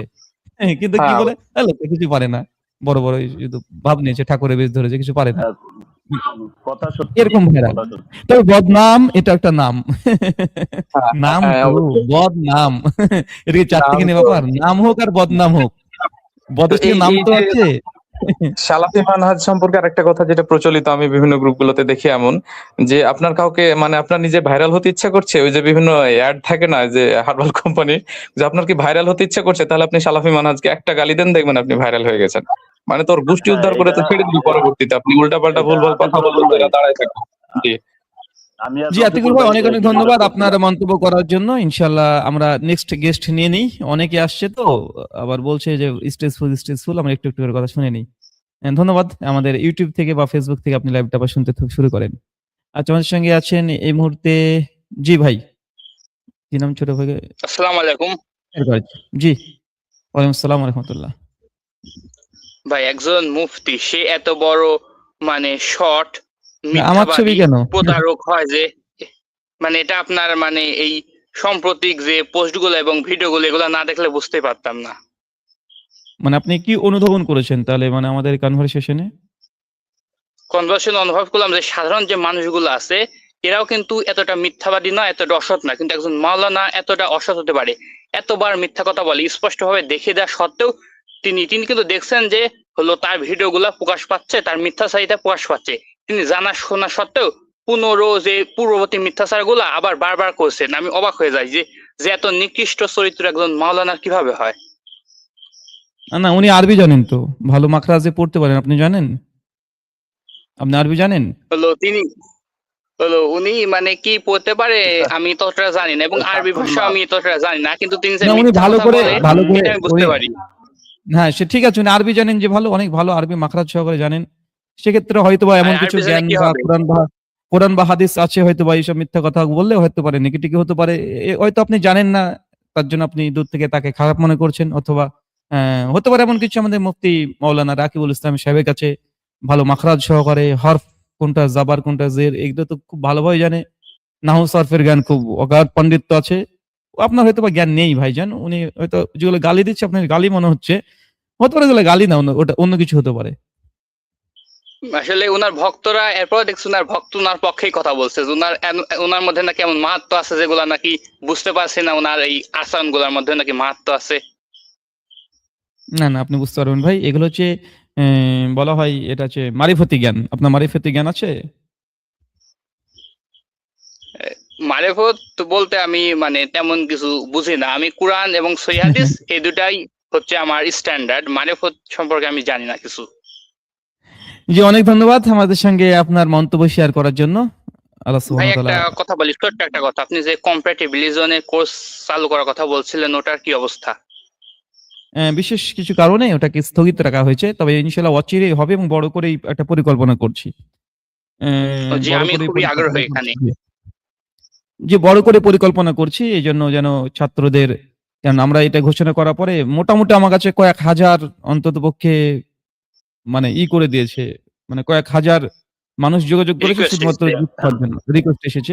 আবেদন তো করতে যখন তাহলে দেখলাম আপনি ১,০০০ প্লাস হয়ে যাচ্ছে রিকোয়েস্ট, তাতে আমি যদি ক্লাস নিই তো কমপক্ষে ৬-৭ খানা ব্যাচ আমাকে করতে হবে। মানে ১০০ টা করেও যদি আমি নিই, ক্লাস কমপক্ষে ১০ খানা আমাকে ব্যাচ করতে হবে। তো এত সময় আমার কাছে খুব টাফ মনে হচ্ছিল। তো এইজন্য একাডেমিক ওয়েতে আরো ভালোভাবে যেন একসঙ্গে মানে সফটওয়্যার তৈরি করার পরে, মানে সফটওয়্যার একটা আছে মানে তৈরি করা যায় ওটা। তৈরি করে নিতে হবে। খরচ আছে প্রায় ৫০,০০০ টাকার মতো খরচ হয় সফটওয়্যার তৈরি করতে। ওখানে তখন 1000 প্লাস ছাত্র একসঙ্গে যুক্ত হতে পারবে এবং সেক্ষেত্রে অনেক কিছু শেয়ার করা বা মানে এই যাই হোক, আমাকে একজন যিনি ক্লাস করান একজন শিক্ষক আছে, উনি বললেন ওইভাবে। আমি ভাবলাম যে না, তাহলে করলে একটু ভালোভাবেই করি এবং যে স্লাইড গুলো ব্যবহার করব ওই স্লাইড গুলো যেন প্রত্যেক স্টুডেন্টকে দিয়ে দিব এবং সেই ক্লাসটা ভিডিও রেকর্ডেড সেটা থেকে যাবে এবং প্রত্যেক যে মানে কথা বলবো প্রেজেন্টেশনে বা ক্লাসে সেগুলোর পুরো ডকুমেন্টারি পেয়ে যাবে একদম স্ক্রিনশট সহ। তো এই জন্য একটু লেট হচ্ছে আর কি, কারণ কাজটা অনেক বড়। জি ভাই, কাজটা মানে লেট হলেও ইনশাল্লাহ আমরা খুব ভালোভাবে এই ক্লাসটা করতে পারবো। সমস্যা নেই, আপনার প্রচার করতে থাকেন। এই ধরনের ক্লাস শুরু হতে চলেছে, ইনশাল্লাহ হবে। ইনশাল্লাহ যদি লেট হলেও ইনশাল্লাহ করবোই, এটা আমার নিয়ত আছে। সম্ভাবনা আছে অনলাইন তো হবে, অফলাইনেও হবে। যদি আমি সেরকম একটা জায়গা খুঁজছি যেখানে অন্তত 10 দিনকার জন্য হলো, মানে ১ সপ্তাহ থেকে 10 দিনের একটা দাওয়া ট্রেনিং প্রোগ্রাম, ডিটিপি কোর্স। এটা বিডিতে হতে পারে আপনাদের, বিডিতেই নিয়ত আমার আছে যে যদি হয় দাওয়া ট্রেনিং প্রোগ্রাম ১ সপ্তাহের জন্য কোর্স করা হবে। ঠিক আছে? হিন্দুইজম, জি, আপনি খ্রিস্টিয়ানিটি, মানে অ্যাথিইজম যদি বিডিতে এগুলোর করেন উপরে। তাহলে যদি রাজশাহীতে করেন তাহলে এটা আমার পক্ষে সুবিধা হয়। হ্যাঁ, আমরা চেষ্টায় আছি। কোন এক যদি মাদ্রাসা দেখবো যে 10 দিন টানা যদি ছুটি থাকে, আমরা মাদ্রাসা নেওয়ার করলে চেষ্টা করব। ঢাকার ভিতরে করতে হবে। ভাই আপনি একটু চেষ্টা করবেন, যুক্ত হইতে রাজশাহীতে পারে। অনেক মাদ্রাসা আছে তো, রাজশাহীতে করার। বা এই রেজের 2টো প্রস্তাব পেয়ে গেছি, ঢাকা এন্ড রাজশাহী, এবং আমি দুটোকে ফাইনাল করেছি। দেখে সিজন 2টো হতে পারে। মানে ফার্স্ট আমরা ঢাকা কেন্দ্রিক একটা করলাম, তারপর রাজশাহী কেন্দ্রিক একটা করলাম। তার ছাত্ররা 2 ভাগে ভাগ হয়ে যাবে। রাহুল ভাই আগে দেখতে হবে এবং মানে শর্ট কোর্স। ছাত্রগুলো কোন এরিয়ার বেশি, ছাত্রগুলো কোন এরিয়ার বেশি, এবং তারা যারা করবে ক্লাস তারা ইচ্ছুক প্রবণ ছাত্রগুলো কোথায় করতে রাজি, ওই বুঝে আপনি একটা সিদ্ধান্ত নিয়ে একটা প্লেস দেখে সিদ্ধান্ত নিয়ে নেন, তাহলে বেটার হয়। জি, জি। যাই হোক আমরা সিদ্ধান্ত নেব ইনশাআল্লাহ। এবং ছাত্র স্টুডেন্টের সংখ্যাও আমরা দেখব কোথায় ফেসিলিটি বেশি হচ্ছে। কেননা যদি ৪-৫০০ ছাত্র যদি হয়ে যায় সেক্ষেত্রে তার থাকা, খাওয়া এগুলোর একটা ব্যাপার আছে। ম্যানেজমেন্টের ব্যাপার আছে। একটা বৃহৎ খরচের ব্যাপার আছে। প্রতিদিন যদি ৫০০ ছাত্রকে যদি ৩ বেলা ৪ বেলা খাওয়াতে হয়, এখানে খরচ আছে তো। তো সবগুলোকে পরিকল্পনা করে মানে করতে হবে। কিন্তু লং টাইম করব না। যদি সরাসরি ডিটিপি কোর্স হয়, দরকার হয় একদিনে ৮ ঘন্টা, ৯ ঘন্টা, ১০ ঘন্টা করে ক্লাস নেব। মানে ২৪ ঘন্টার মধ্যে ১২ ঘন্টায় ক্লাস হবে এরকম। আমরা যখন ইসের ক্লাস করেছিলাম অনলাইনে, ডিটিপি কোর্স করেছিলাম। তো ১৪ ঘন্টা ১৫ ঘন্টা ক্লাস নিয়েছে আমাদের। মানে যেহেতু শর্ট কোর্স ৩ দিনের কোর্স। মানে ১৫ ঘন্টা ১৬ ঘন্টা পর্যন্ত ক্লাস নিয়েছে। তো আমাদের নিয়ত হচ্ছে যদি ওই সময়টা কমিয়ে এক দিই, মাস কাভার করে ডে ফেলাইতে। হ্যাঁ, ডে যদি কমিয়ে দিই তাহলে আমরা সময়টাকে আমি বাড়াবো। ক্লাসটাকে লং টাইম করে দিব। মানে এই ৩ দিন আসবে, ৩ দিন পড়ার জন্য আসো। একদম থাকা, খাওয়া, ঘুম সব বাদ। শুধু খাওয়া-দাওয়া, নামাজ, সালাত এগুলো। তো যাই হোক আমাদের পরিকল্পনা আছে। দেখি কোনটা ছাত্রদের জন্য ভালো হয় এবং আমাদের জন্য সুখময় হয়। সবগুলো আমরা খেয়াল রেখেই করব ইনশাআল্লাহ। আচ্ছা ঠিক আছে ভাই। ওকে। ধন্যবাদ ভাইজান আপনার সাথে কথা বলার জন্য। তাইয়্যব ভাই কেমন আছেন? কোথা থেকে বলছেন? তাইয়্যব ভাই? তাইয়্যব ভাই মনে হয় সঙ্গে কথা বলতে পারছেন না। বাবা অনেক লম্বা নাম তো। দেখি কি লেখা আছে লম্বা নামে? নাসিব হোসেন, বাংলাদেশ সালাফি। জি নাসিব ভাই মিউট আছেন। নাফিস ভাই মিউট আছেন। নাফিস ভাই মিউট আছেন। কথা বলেন। ওকে। নাফিস তিনি ভাই হয়তো আনমিউট করে কথা বলেন, আপনার তো উনি মেসেজে হয়তো লিখলেন যে আপনার কথা বলার অনেক ইচ্ছা। আচ্ছা আমাদের ইসলাম মিঠুন স্যার। আসসালামু আলাইকুম স্যার, কেমন আছেন? ওয়ালাইকুম আসসালাম ওয়া রাহমাতুল্লাহ। কেমন আছেন? আলহামদুলিল্লাহ ভালো। আপনার শরীর স্বাস্থ্যের কি অবস্থা স্যার? একদম ঠিকঠাক আলহামদুলিল্লাহ। আমি জি। আপনাকে ২০১৭-১৮ থেকেই চিনি। আগে একবার কথা আচ্ছা, হয়েছিল। আহ, মাঝখানে তো অনেকদিন দেখা হয় না। কালকে গত ২ দিন ধরে আপনার ডিবেট দেখছিলাম। আসাদ নূরের সাথে একটা ডিবেট দেখছিলাম। ২ দিন ধরে দেখেছি। ২ দিন ধরে দেখেছি এই জন্য আমার সময় হয় না এই জন্য। তো ২ ভাগে দেখেছি। অনেক আচ্ছা, আচ্ছা। ভালো লাগলো জিনিসটা। অনেক যৌক্তিক উপস্থাপনা ছিল আপনার পক্ষ থেকে। আমার কথা জি, জি। উপস্থাপন করতে পারি বলুন। স্যার? যদি কারণ বিষয়টা হ্যাঁ, প্রাসঙ্গিক না। আচ্ছা বলুন। আজকে তো সব রকম কথা আমরা শুনে নিচ্ছি বলেন। হ্যালো। হুম, বলেন শুনতে পাচ্ছি বলেন। হ্যাঁ, মিঠুন স্যার আমি শুনতে পাচ্ছি আপনাকে। বলেন। হুম, আমি আমি যখন ক্লাস 8 এ পড়ি তখন হচ্ছে আমার বাড়ির পাশে একজন অ্যাথিস্ট ছিল। তো উনি আমাকে বোঝাইতেন। আমি কি এই প্রসঙ্গে বলতে পারি কিছু স্যার? আচ্ছা বলুন সমস্যা নেই। আজকে তো উন্মুক্তভাবে আমরা কথা বলছি। বলেন সমস্যা নেই। তো উনি আমাকে বোঝাইতো এখানে কোনো সৃষ্টিকর্তা নাই। তুমি তোমার আল্লাহকে যেমন ভালোবাসো, নবীকে যেমন ভালোবাসো, হিন্দুরা তো আর আল্লাহকে আর নবী মুহাম্মদ সাল্লাল্লাহু আলাইহি ওয়াসাল্লামকে উনাকে ভালোবাসে না। তাদের অন্য আর সৃষ্টিকর্তা আছে, তাদের অবতার আছে, তাদের ঋষিরা আছে, তাদেরকে ভালোবাসে। তুমি যদি হিন্দুর ঘরে জন্মাইতা তাহলে তাদেরকে ভালোবাসতা। এবং তুমি মুসলিমদের ঘরে জন্মাইছো বলে মানে উনার কথাগুলো যৌক্তিক ছিল। আর ওই বয়সে ওগুলো আমার কাছে যৌক্তিকই মনে হয়েছে। তারপরে ওরই মাঝে আমি দেখলাম আমার বন্ধুর মায়ের ইল্লা বিয়া দেখছিলাম। এরপর থেকে আমার মানে আমি তখন ৫ ওয়াক্ত নামাজ পড়তাম। একদম ৫ ওয়াক্ত মানে আমি সবকিছু মানে চলে যাক কিন্তু নামাজ ছাড়তাম না আমি। কি দেখেছিলেন? হিল্লা বিবাহ না কি কার? হ্যাঁ, হ্যাঁ, আমার বন্ধুর মায়ের। ও এরপর আচ্ছা, আচ্ছা। থেকে এরপরে আমি নামাজ ছেড়ে দিই। মানে ইবাদত করাই ছেড়ে দিই। মসজিদে যাওয়া ছেড়ে দিই। আমার মনে হয় আমার ১ ওয়াক্ত নামাজ কাজাও হইতো না। এরকম ছিলাম আমি। তখন আমি আচ্ছা, আচ্ছা। ক্লাস 8 এ পড়ি। তারপর থেকে মানে আমার ভিতর থেকে যে ওই যে ইবাদত ছেড়ে দিছি আর একটু বিশ্বাস গড়বড় হয়ে গেছিল, তারপর থেকে আর আমি এখন আমাকে নিজেকে আমি বিশ্বাস করি ইসলাম ধর্মে, কিন্তু আমার আর মানে অনেক চেষ্টা করেও আর নামাজে ফেরা হচ্ছে না, মানে ইবাদত করা হচ্ছে না। আর সেকেন্ড থিং হচ্ছে স্যার, নাস্তিকদের কিছু অনেকগুলো প্রশ্ন, আবার ধরতে পারেন কিছু লিমিট মানে কিছু লিমিটেড প্রশ্ন, মানে এত বেশিও না। এই প্রশ্নগুলোর জবাবে যেমন ওই দিন আপনি ডিবেটে আমি যেভাবে দেখেছি, তো এরকম নাস্তিকদের প্রশ্নের জবাব যদি একটা বই লিখতেন, তাদের যত প্রশ্ন আছে এগুলো আমি যদি মানে আমি নিজ থেকে বলতেছি, যদি কোনো আর্থিক সহযোগিতা লাগে আমি ডোনেট করতে রাজি। আর যদি এই একটা বই লেখার চেষ্টা করেন, যতটুকু মানে আর্থিক সহযোগিতা আমি করতে রাজি। এই জিনিসটা আমার আবদার হলো, যদি জীবনে আপনি আপনার একটা বই রেখে যান অন্তত নাস্তিকদের এই যে প্রশ্নের জবাবে, তাহলে হয়তো আমাদের মতো মানুষগুলো যে একবার আউলে যাওয়ার পর আর যে পিওরলি ফিরে, যেমন আমি 5 ওয়াক্ত নামাজ ছিলাম, তাদের ট্র্যাপে পড়ে আর আমি নামাজি ছিলাম 5 ওয়াক্ত নামাজি, তাদের ট্র্যাপে পড়ে আর ওরকমটা হতেও পারতেছি না। কিন্তু আমি বিশ্বাস করি ইসলামে, কিন্তু আমি আর নামাজ আজকে কত বছর হয়ে গেছে আমি মসজিদ বা ইবাদত করা হয় না, এই যে আমার ইয়েটা নষ্ট হয়ে গেছে। হয়তো অনেক মানুষ আমার মতো বেঁচে যাবে। আমার খুব ইচ্ছে ছিল আপনাকে এই কথাটা বলার। আগে যখন আপনাকে দেখতাম আপনি খুব ভালো আনসার করতে পারেন, আপনার কথাগুলো খুব যৌক্তিক মনে হইতো। আমি ভাবতাম যে স্যারকে কোনো এক সময় রিকোয়েস্ট করবো যদি পাই, যে একটা বই লিখে যেন নাস্তিকদের প্রশ্নের জবাবে, তাদের যত প্রশ্ন আছে ওই জবাবে।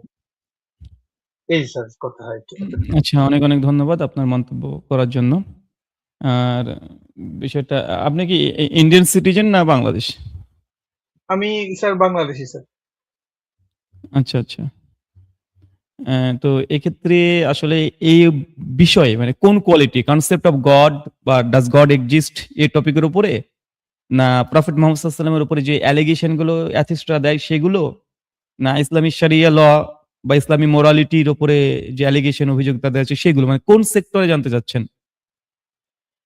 তাদের যত ধরনের প্রশ্ন আছে, যেমন তাদের প্রশ্নগুলো হচ্ছে গিয়ে যে মোহাম্মদ সাল্লাল্লাহু আলাইহি ওয়াসাল্লাম কেন পুত্রবধূকে বিয়ে করলো, ওটা আচ্ছা, ওনার মানে ছল এক চাতুরি কথায় ছিল।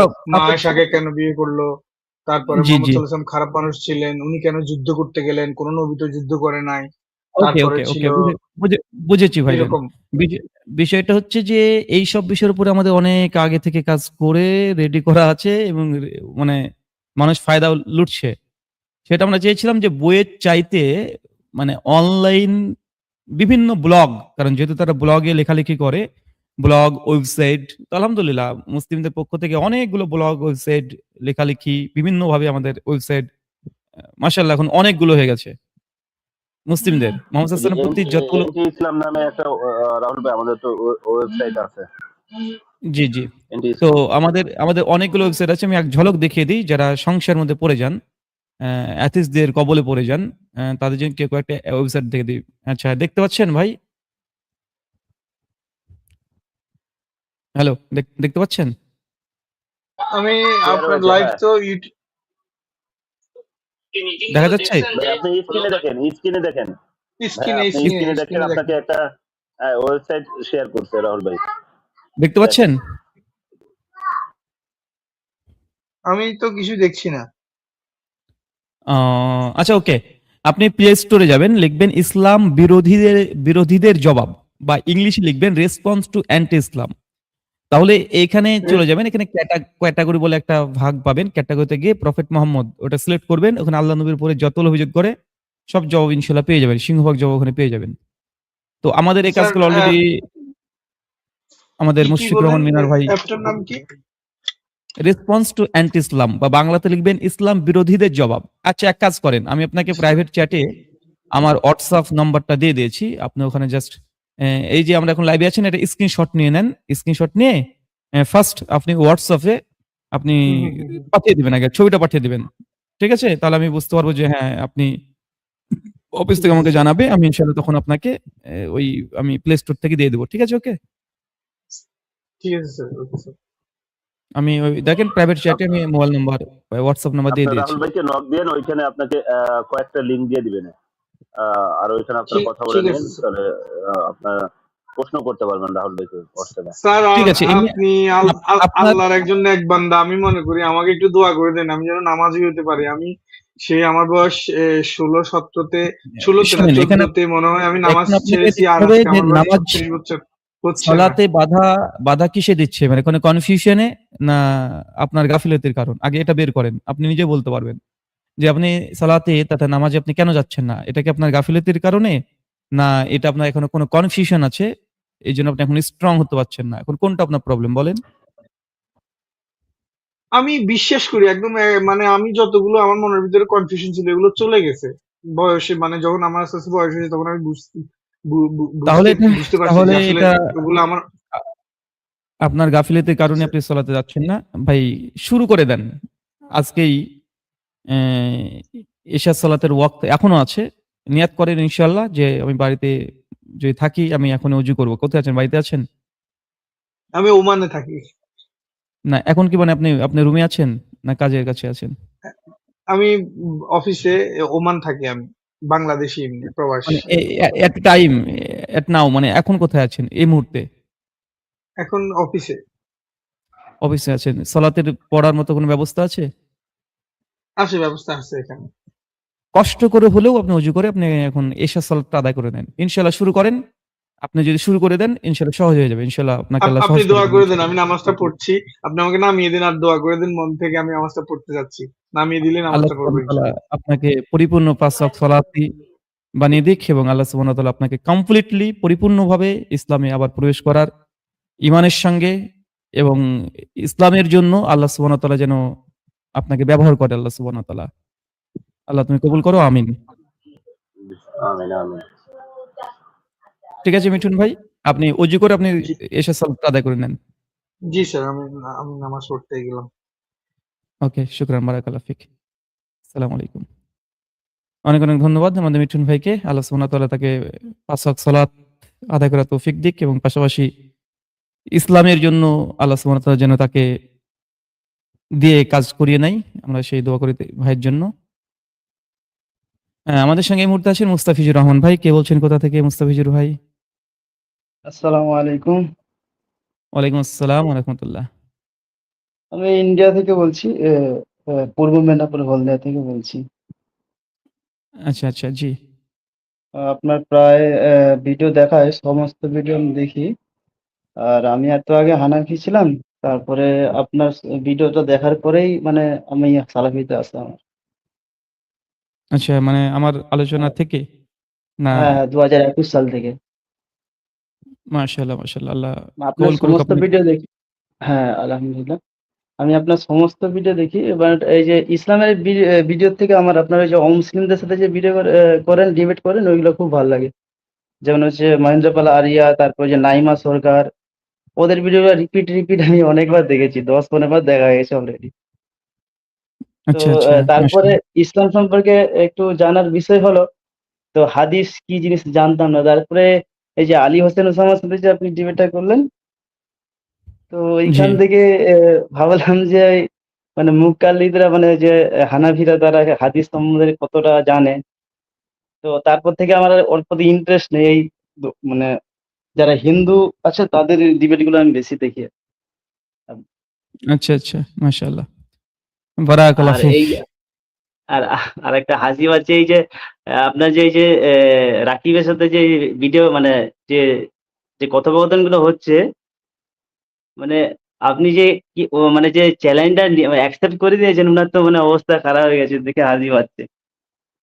আচ্ছা। আর এই যে আজকে এই যে ভিডিও একটা মানে উনি রেকর্ডিং দিয়েছে, আপনার সাথে যে কথা হয়েছে ১ ঘন্টার উপরে যে একটা রেকর্ডিং। তো উনি এমন জি। ভাবে মানে অ্যাটিটিউড এ কথা বলছে যে যেন উনি উনার দর্শককে মানে অনেক কিছু বলে দিয়েছে, আর আপনি যে এত কথা বলছেন উনি কথা শুনতেই চাচ্ছেন না। এটা দেখতে পেলাম। জি। তো আমি চাই যে ডিবেটটা হোক। আর আমি বলেছিলাম সেটা আগে যে উনি কোনোদিন ডিবেট করবেন না আপনার সাথে। আচ্ছা। ওকে আপনার মন্তব্য করার জন্য অনেক ধন্যবাদ ভাইজান মুস্তাফিজুর ভাই। ইনশাআল্লাহ দেখতে থাকেন, আচ্ছা, সাথে থাকেন। স্যার বলছিলাম যে আপনার এই যে ওই বইগুলো কোথা থেকে ডাউনলোড করবো, ওই পিডিএফ গুলো? ওয়েবসাইটের নাম একটু অ্যা বললে ভালো হতো। আমার নাম লিখেন সরাসরি ব্রাদার রাহুল হোসেন বাংলাতে লিখে বই হ্যাঁ, পিডিএফ লিখলে সব বই এভেইলেবল পাবেন না। অ্যা কিছু আচ্ছা, বই পেয়ে যাবেন। বিশেষ করে নাস্তিকদের বিরুদ্ধে ৬ খানা বই এভেইলেবল পেয়ে যাবেন। অ্যা আচ্ছা। তারপরে সম্ভবত তাকলিদ ভ্রান্তি নিরসন এই বইটা অ্যাভেলেবেল পাবেন। আহলে হাদিস হানাফি দ্বন্দ্ব নিরসন এই বইটা পাবেন। আচ্ছা আরো কিছু বই মোটামুটি গোটা 12-13টা বই আপনি অ্যাভেলেবেল পাবেন। তবে এই 12-13টা বই যেটা মানে অ্যাভেলেবেল পিডিএফ অ্যাভেলেবেল আছে, এগুলো কিন্তু সবগুলো হুম, পরবর্তী সময়ে সংস্কার করা হয়েছে, হ্যাঁ? এবং বর্ধিত আচ্ছা সংস্কার করা হয়েছে। যেমন তাকলিদ আচ্ছা বইটা আগে ছিল ১১২ পৃষ্ঠা, এখন প্রায় ২৫০ পৃষ্ঠার কাছাকাছি তাকলিদের উপরে। অ্যা হুম, হুম, হুম, তারপরে ওই আহলে হাদিস হানাফি দ্বন্দ্ব নিরসন মানে ১২৪ পৃষ্ঠার ছিল বইটা। এখন এটা প্রায় হুম, হুম, ২৮০ পৃষ্ঠার কাছাকাছি হয়ে গেছে। মানে বর্ধিত সংস্করণে। তো যাই হোক আপনি আচ্ছা পুরাতন ভার্সন গুলো আপনি পেয়ে যাবেন। আর যদি সরাসরি আচ্ছা, নিতে চান বাংলাদেশের যেকোনো লাইব্রেরি রকমারি থেকে শুরু হুম, করে যতগুলো অনলাইন প্ল্যাটফর্ম আছে পেয়ে যাবেন। ঢাকাতে আপনি আচ্ছা যেগুলো আহলে হাদিস লাইব্রেরি আছে সেগুলো পেয়ে যাবেন। রাজশাহীতেও পেয়ে যাবেন। বিভিন্ন ইন্ডিয়া বুক থেকে কি ফেয়ারে মানে ইন্ডিয়া থেকে অর্ডার করলে আসবে না? ইন্ডিয়া থেকে আপনি অর্ডার করলে পাবেন। আপনি ইন্ডিয়া থেকে অর্ডার করতে পারেন লেখা প্রকাশনী বা সুশিক্ষা প্রকাশনী অথবা Flipkart, Amazon, Amazon এ কিছু বই অ্যাভেলেবেল আছে। ও আচ্ছা আচ্ছা পেয়ে যাবেন বা আমাদের অফিসে ঠিক সরাসরি আছে। ফোন করে আপনি নিয়ে নিতে পারবেন। আচ্ছা আচ্ছা আপনার চ্যানেলে ওই যে নাম্বারটা দেওয়া আছে ওটায় ফোন করলে হবে তাই তো? হ্যাঁ, ওই নাম্বারে ফোন করলে আপনি পেয়ে যাবেন ইনশাআল্লাহ। আচ্ছা আচ্ছা ঠিক আছে মুস্তাফিজ ভাই, অনেক, অনেক ধন্যবাদ আপনাকে। বিদায় জানালাম আপনাকে। YouTube থেকে বা Facebook থেকে আমাদের সঙ্গে থাকেন। ভাই আপনার সঙ্গে একবার নাসিব ভাই শুনতে পাচ্ছেন এখন? নাসিব হাসান? ভাই আপনি তো মিউট নেই, আপনি কথা বলেন। নাসিব ভাই, একই অবস্থা। ওকে, আমাদের সঙ্গে এরপরে আছে আনসান ভাই। সম্ভবত এর আগে একদিন আমরা কথা বলেছিলাম। আনসান ভাই। আসসালামু আলাইকুম রহমতুল্লাহ। জি ওয়ালাইকুম আসসালাম ওয়া রাহমাতুল্লাহ। আনসান ভাই কেমন আছেন? জি আলহামদুলিল্লাহ ভাই জি, ভালো আছি। তো আচ্ছা বলেন। আচ্ছা আমি প্রসঙ্গে সরাসরি চলে যাই। হ্যাঁ, সেটা হচ্ছে যে ডক্টর মুফতি ইয়াসির নাদিমের যে ভিডিওটা মানে যে আমি ভাবছিলাম যে এই ভিডিওটা হয়তোবা দেখার পরে আর হয়তোবা ডিবেট বা এই প্রসঙ্গে কথা বলবে না। কিন্তু তারপরেও দেখি মানে ওইখানে যেইভাবে বিস্তারিতভাবে বলে দেওয়া হচ্ছে হাদিসটা নিয়ে এবং সরাসরি তারই প্রশ্নটা রাকিবুল হুজুরের প্রশ্নটাই আপনি সরকারি নামটা নেন নাই যে রাকিবুল হুজুর বলেছেন। এটা না নিয়ে শুধুমাত্র তারই যে প্রশ্নটা এক্সাক্টলি ওই প্রশ্নটাই করছেন এবং সেটার অ্যান্সারও ইয়াসির নাদিমি সরাসরি দিয়ে দিছে যে না এটা সে ভুল ব্যাখ্যা করছে বা ভুল বলছে বা এরকমটা না। তো এই জিনিসটা শোনার পরেও মানে তারা যে মানে জোরাজোরি করতেছে ডিবেট এখন কি তাদের উপরে নতুন কোনো ওহী নাজিল হয়েছে কিনা? ভাই এটা তো উনারাই বলতে পারবেন। আচ্ছা, মানে এটাই সবচেয়ে আশ্চর্যজনক বিষয় যে এরপরও তারা কিভাবে এই বিষয়ে কথা বলে মানে কোন মুখে এটা মাথার মধ্যে আপনি যাচ্ছে না আপনি আমাদের। ইয়াসির নাদিম আল অজিদি হাফেজাহুল্লাহ তার ভিডিও শুনে আপনি এই কথা বলছেন। আমি তার আগে তো জাস্টিস তাকি উসমানী হাফেজাহুল্লাহ তার উলুমুল কোরআন ফি উসুলুত তাফসীর থেকে দেখিয়েছি। এমনকি রেজাউল করিম আবরারের বই থেকেও দেখিয়েছি। ইমাম নাওয়াবী, ইমাম হাযম আরো অনেক দেখিয়েছি। তো তাতেও তো তারা দেখার পরে, পড়ার পরে তারপরে যদি না মানে ইয়াসিন নাদিম আল অজিদিকে তারা কি বা মূল্য দেবে? বলেন? মানে এরা সবাই এখন মানে ওই তালাক দিয়ে দিতেছে নাইলে এদেরকেও কি সালাফি বানায় দিচ্ছে কিনা মানে কি বলতেছে আল্লাহ মালুম। আচ্ছা মূল বিষয় আমার এটা না, আজকের মূল বিষয় আরেকটা, সেটা হচ্ছে যে ওই ফোন রেকর্ডটা নিয়ে ওই মুফতি আহমেদ আনাস ভাই আপনার মানে আপনাদের যে ফোন রেকর্ড আপনি তো প্রথমে 29 মিনিটের একটা রেকর্ড ছাড়ছিলেন যেটা মূল বিষয়বস্তুটা জানানোর জন্য খালি। তো সেইখানের শেষের অংশে মুফতি আহমেদ আনাস ভাই আপনাকে মনে হয় লাস্টের দিকে আবার ফোন ফোন দিয়ে সে বললো যে সে কি নিরপেক্ষ ছিল কিনা। তো আপনি বললেন যে হ্যাঁ আপনি আপনার জায়গা থেকে নিরপেক্ষ ছিলেন। তো ওই দিন বা তার পরের দিন রাত্রেবেলায় সে আবার লাইভ করলো, লাইভ করে মানে তো আমি লাইভ বেশিক্ষণ ছিলাম না, 10-15 মিনিট শুনছিলাম।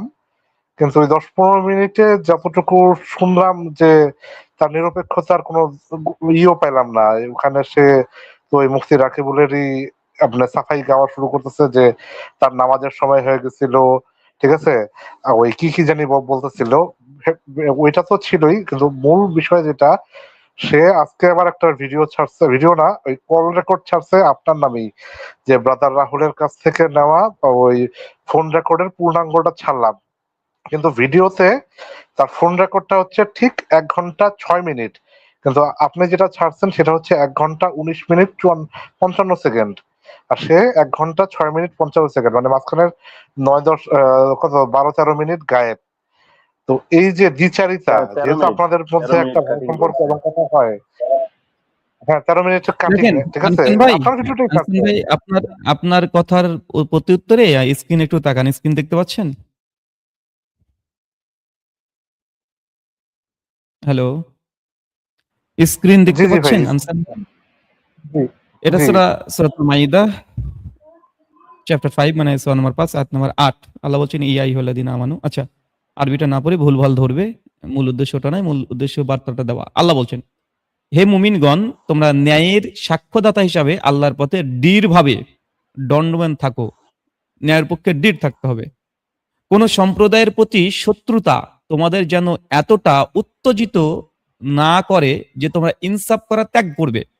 সুবিচার করো, এটা তাকওয়ার নিকটবর্তী। তোমরা যা করো সে সম্পর্কে আল্লাহ সম্পূর্ণ ওয়াকিবহাল।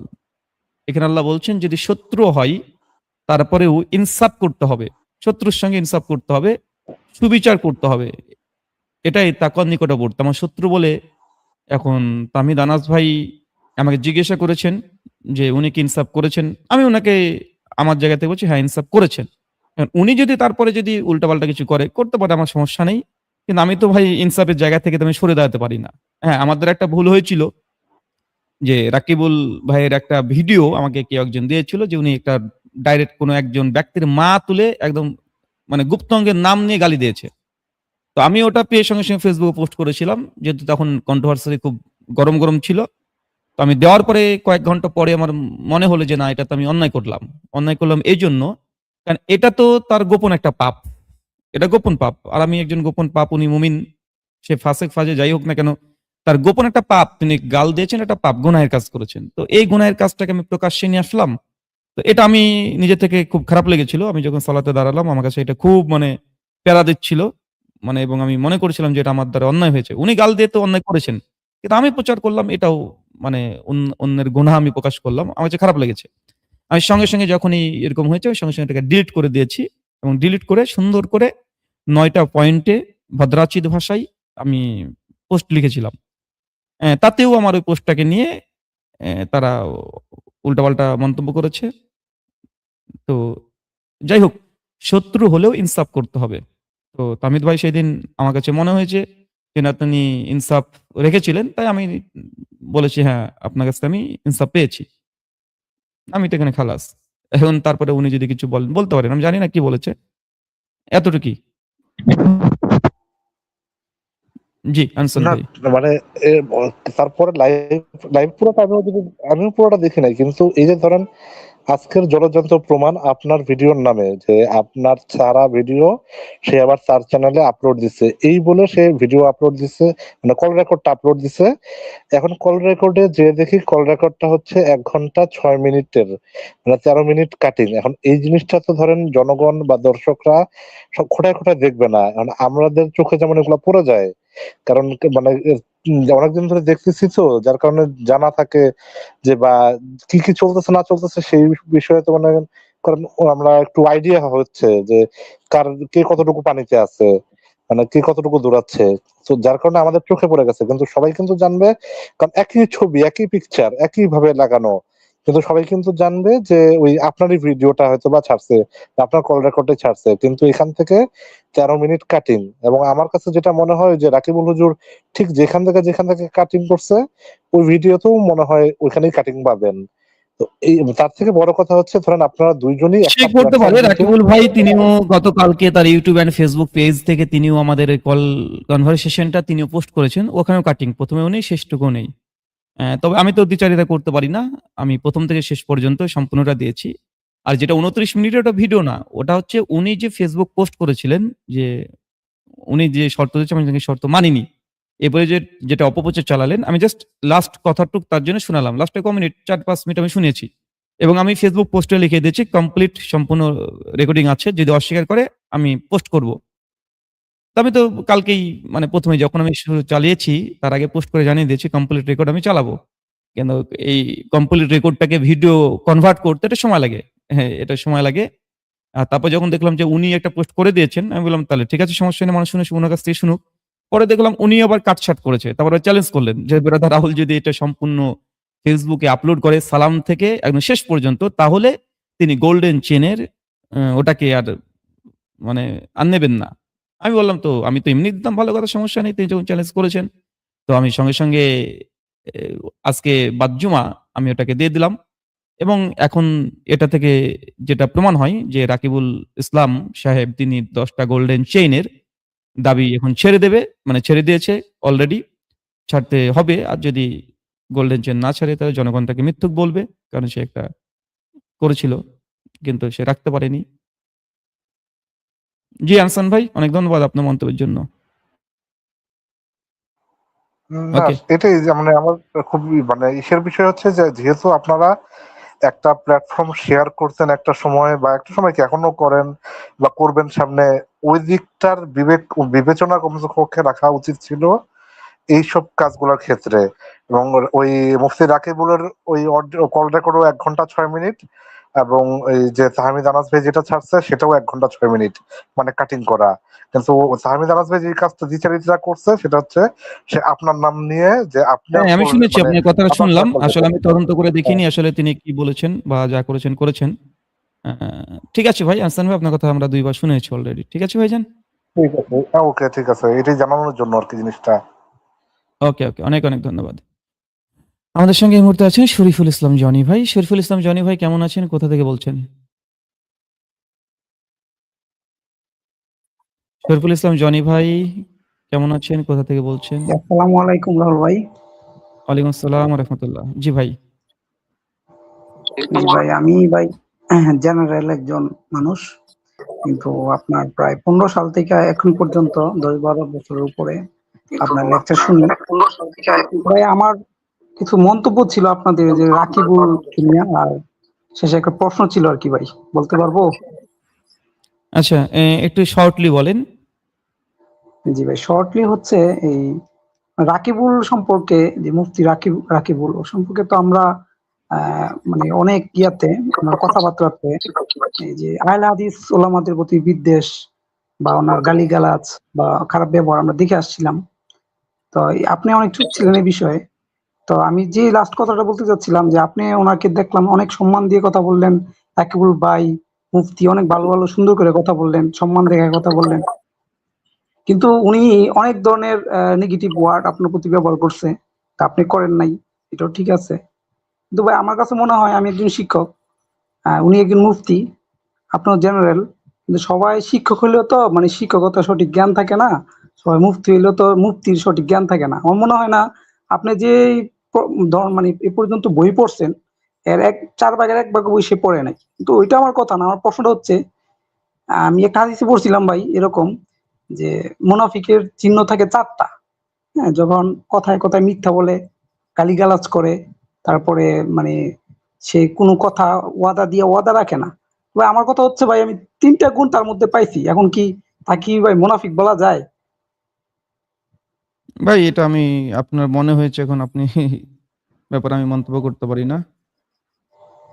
আচ্ছা ভাই, ঠিক আছে ভাই, এটাই প্রশ্ন ছিল। আপনার কাছে শুনেন, আপনার কাছে যদি ওই হাদিস অনুযায়ী তার আখলাক, আমল, কথাবার্তা, চরিত্র ওরকম হয়, আপনি আপনারটা বলবেন, যদি আপনার কাছে প্রমাণ হয়। জি, জি, জি। জি ভাই, রাহুল ভাই, আপনার প্রতি আমার অনেক দোয়া রইলো। আপনার আল্লাহ হেফাজত রাখুক এবং আল্লাহ আপনাকে আর জ্ঞান আর বাড়ায় দিক। আপনার সাথে কথা বলতে পারছি, শুকরিয়া।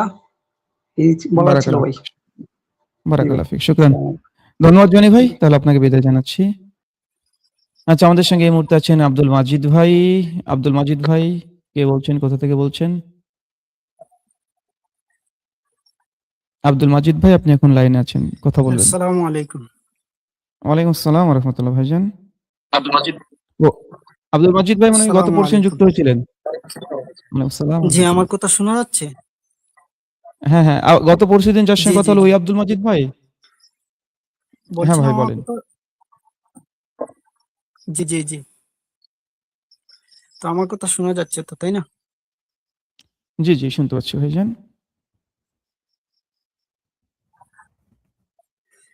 আচ্ছা, তো গতদিন যে কথা হয়েছিল আমাদের বিষয় ছিল যে রাফুল ইয়াদানের ব্যাপার, তাই তো? আব্দুল মাজিদ আচ্ছা, ভাই, আজকে তো আপনার প্রোফাইল রাফুল ইয়াদের পিকচারে নিয়ে আপনার আলোচনা একটা হচ্ছে না, ছবি ভাই? লাগান।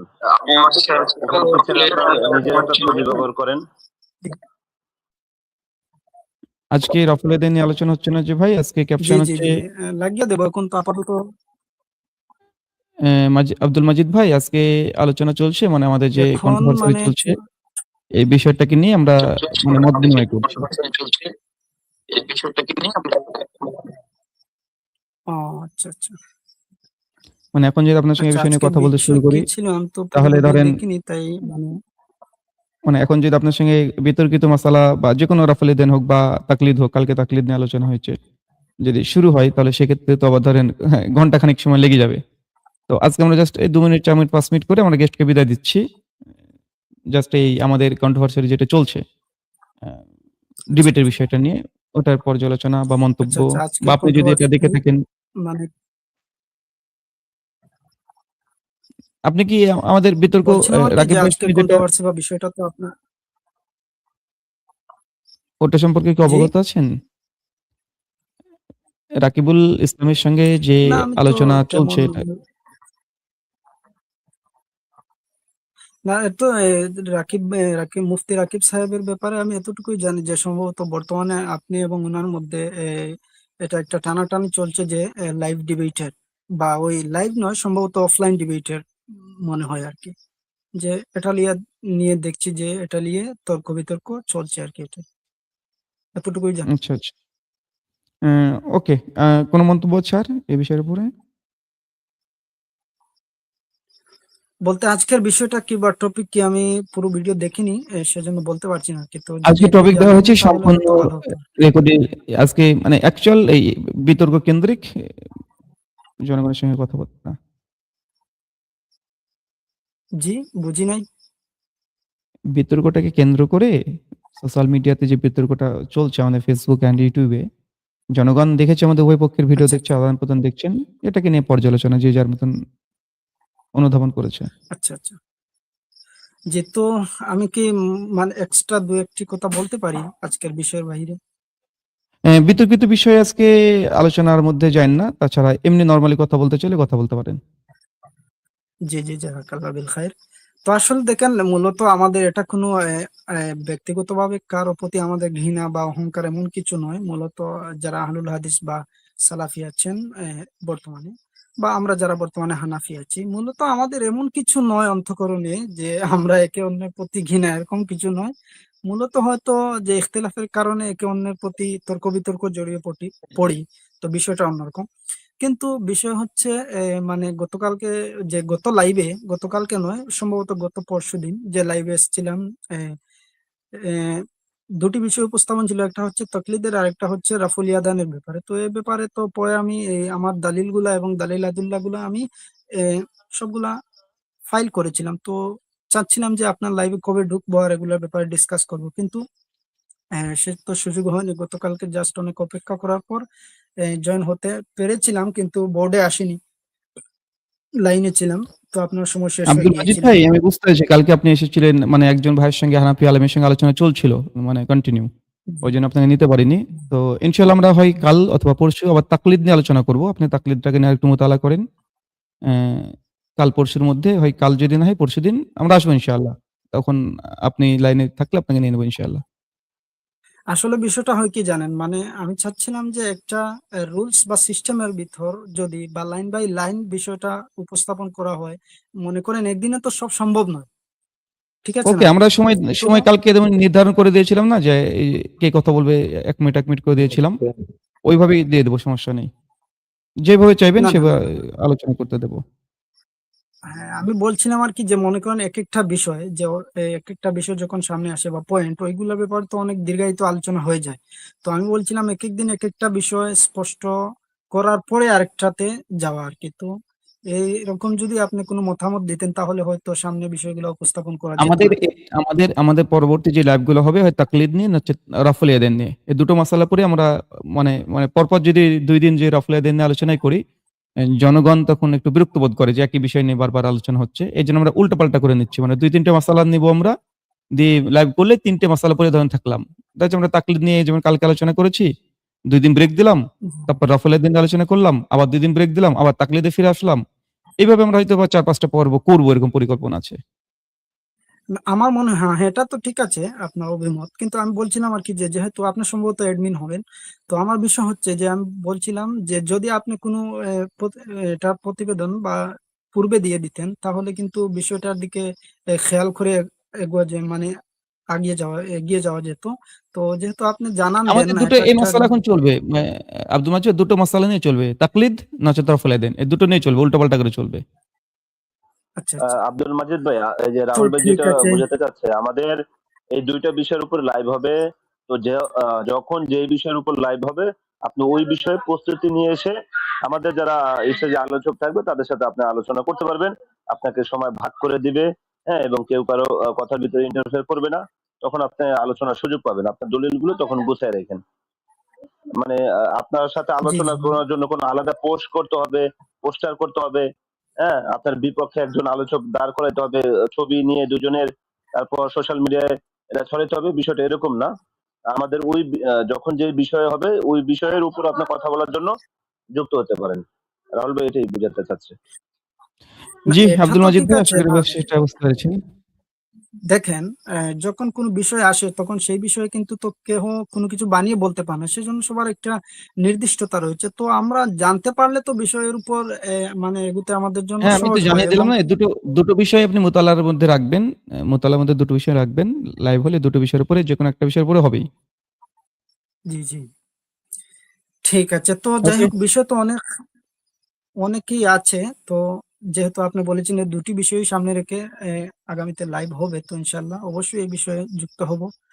তো আজকে আপনাদের আমার ব্যাপারে অভিমত কি জানি না, তো এটাও জানি না যে আজকে কতটুকু আপনাদের জয়েন দিচ্ছেন, কত সময় পর্যন্ত এক একজনকে জয়েন দিচ্ছেন, তো সেটা আমার জানা নেই। না, আমরা আজকে ওই পর্যালোচনামূলক ২ মিনিট, ৩ মিনিট, ৪ মিনিট এরকম করে নিয়ে আমরা কথা শেষ করছি। আচ্ছা আচ্ছা, তো যাই হোক, জাযাকাল্লাহ বিল খাইর। ইনশাল্লাহ আগামীতে আসার চেষ্টা করব। যেহেতু আজকে এই বিষয়গুলো উপস্থাপন হচ্ছে না, তো মনে করছি মানে আলোচনা না করাই ওকে, ভালো, ওকে। এটাই তো। অনেক ধন্যবাদ আব্দুল মজিদ ভাই। অনেক, অনেক ধন্যবাদ আপনাকে। আপনারও দাওয়াত রইল, আসবেন ইনশাআল্লাহ। ওকে, শুকরান। আসসালামু আলাইকুম। আমাদের সঙ্গে এই মুহূর্তে হক সাহেব আছেন। আ আবু আরিবা। জি, মকসুদুল হক, মকসুদুল হক লিটন। জি, জি। আসসালামু আলাইকুম রহমতুল্লাহি বারাকাতুহু। ওয়ালাইকুম আসসালাম ওয়া রাহমাতুল্লাহি ওয়া বারাকাতুহু। জি জি ভাই, কে ভাইজান, বলছেন কেমন কোথা থেকে? আছেন? জি, আলহামদুলিল্লাহ। কোথা থেকে বলছেন ভাইজান? বাংলাদেশ থেকে। আপনি আমাকে চেনেন বা আপনার সাথেও সরাসরি কয়েকবার কথা হয়েছিল, মাশাআল্লাহ। ও আচ্ছা, হতে পারে, আমার একবার খেয়াল নেই এই মুহূর্তে। আ কন্টিনিউ তো এইগুলা দেখলাম, পোস্টগুলা এবং ভিডিওগুলা আপনার এবং রাগিব সাহেবের। জি, তো বলেন আপনার অভিমত বলেন। উনি তো করতেছে, উল্টাপাল্টা করতেছে, কারণ যে জানে যে এখানে বসলে হয়তো সত্যের জয় হবে। এইজন্য হয়তো উনি যেগুলা কথা পেঁচিয়ে ধরতেছে পয়েন্টগুলা, বা এটাই হলো ওদের কালচার। এটা তো আপনিও আগের থেকেই ভালো জানেন, কারণ এর চাইতে অসংখ্য আপনার ডিবেট আছে, তারা কিভাবে কখন কিভাবে পল্লীবাজি নেয়। তো এবং আল্লাহর কাছে সবচেয়ে একটা দোয়া যে আসলে অনেক ডিবেট হয়েছে, কিন্তু এরকম ফেস টু ফেস একবার তো হলো, আরো একবার আর কি জনগণ দেখতে চাচ্ছে। এই নিয়ে দেখতেছি সবাই পোস্ট করতেছে, মানে সবাই চাচ্ছে যে এই প্রোগ্রামটা হোক, কারণ জাতি দেখুক যে আসলেই যে আল্লাহ রব্বুল আলামিন একজন আলেমকে দিয়ে ইসলামকে কি হেফাজত করতেছে না, একজন জেনারেল শিক্ষিত একজন ডক্টর দিয়ে আল্লাহ রব্বুল আলামিন কি করতেছেন, এই ইসলামকে টিকিয়ে রাখতেছেন। কারণ ওদের উপরে ওইরকম হিংসা বা ওইরকম লালসা নেই। এই জন্য দেখ, যেহেতু অনেক লোকে এখানে আছে, কথা বেশি বলবো না, কারণ এগুলো বিষয়ে বা বলারও কিছু নেই। আগের থেকেই যারা করে পড়াশোনা করে বা এইরকম বক্তব্য শুনে যারা ফিরে আসছে এই সালাফি মানহাজে, তারা প্রত্যেকেই জানে যে এই মুফতি করে দৌড় কত দূর পর্যন্ত। যাই ঠিক হোক, আছে এই ভাইজান। আবু আরিবা ভাই, আপনার মন্তব্য শুনলাম আসসালামু আমরা। আলাইকুম ওয়া রাহমাতুল্লাহ। ওয়ালাইকুম আসসালাম ওয়া রাহমাতুল্লাহ। আচ্ছা, রাকিবুল আজাদ ভাই যুক্ত হয়েছে আর আহমদ, কি নাম এটা, আহমদ সাইদুল খান, দুজন ভাই যুক্ত হয়েছে। আচ্ছা শাকিল ভাই, আপনি একটু রাকিব ভাইয়ের সঙ্গে একটু কথা বলেন, আমি একটু আসছি। আচ্ছা, ঠিক আছে। আসসালামু আলাইকুম রহমতুল্লাহ। রাকিবুল আসাদ ভাই, আপনি বলেন, আপনি আনমিউট করে বলেন আজকের সংক্ষিপ্ত বিষয়ে আপনি বলেন, পর্যালোচনার বিষয়।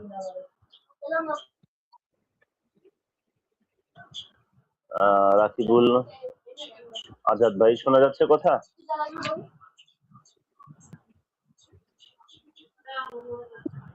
উনি মিউট আছে, আচ্ছা, যদি মিউট আহমেদ, থেকে একটু বলেন। আচ্ছা আচ্ছা, আপনি বলেন। আমি রাহুল হোসেন ভাইয়ের সাইদুল সাথে কথা খান, হ্যাঁ বলতেছি। হ্যাঁ।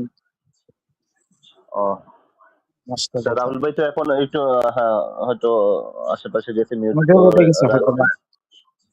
হ্যাঁ, বলেন আসলে আপনি কি বলতে চাচ্ছিলেন? মুফতি সাহেবেরও লাইভ চলতেছে অলরেডি, প্রায় ওনাদের লাইভ চলতেছে অনেকক্ষণ। আসলে মূলত জিনিসটা হইতেছে কি, মুফতি সাহেবের উদ্দেশ্যই উগ্রবাজিতা দেখানো বা নিজেকে হাইলাইট করা, কিভাবে ভাইরাল হওয়া যায়, কিভাবে এই প্রসঙ্গে মাঠে থাকা যায়, এভাবেই তার চিন্তা চেতনা। যদিও তিনি ইলমমূলক বা বাহাসমূলক বা দলিলমূলক গঠনমূলক তিনি বক্তব্য দিবেন, তা প্রকাশ পাচ্ছে না। কিভাবে মানুষকে হ্যায় করা যায় আর সালাফিদেরকে গালি করা যায়, কারণ উনি আগের থেকেই, যখন প্রথম থেকে দেখতাম হইতে পারে সলাৎ সংক্রান্ত কোনো মাসালা নিয়ে উনি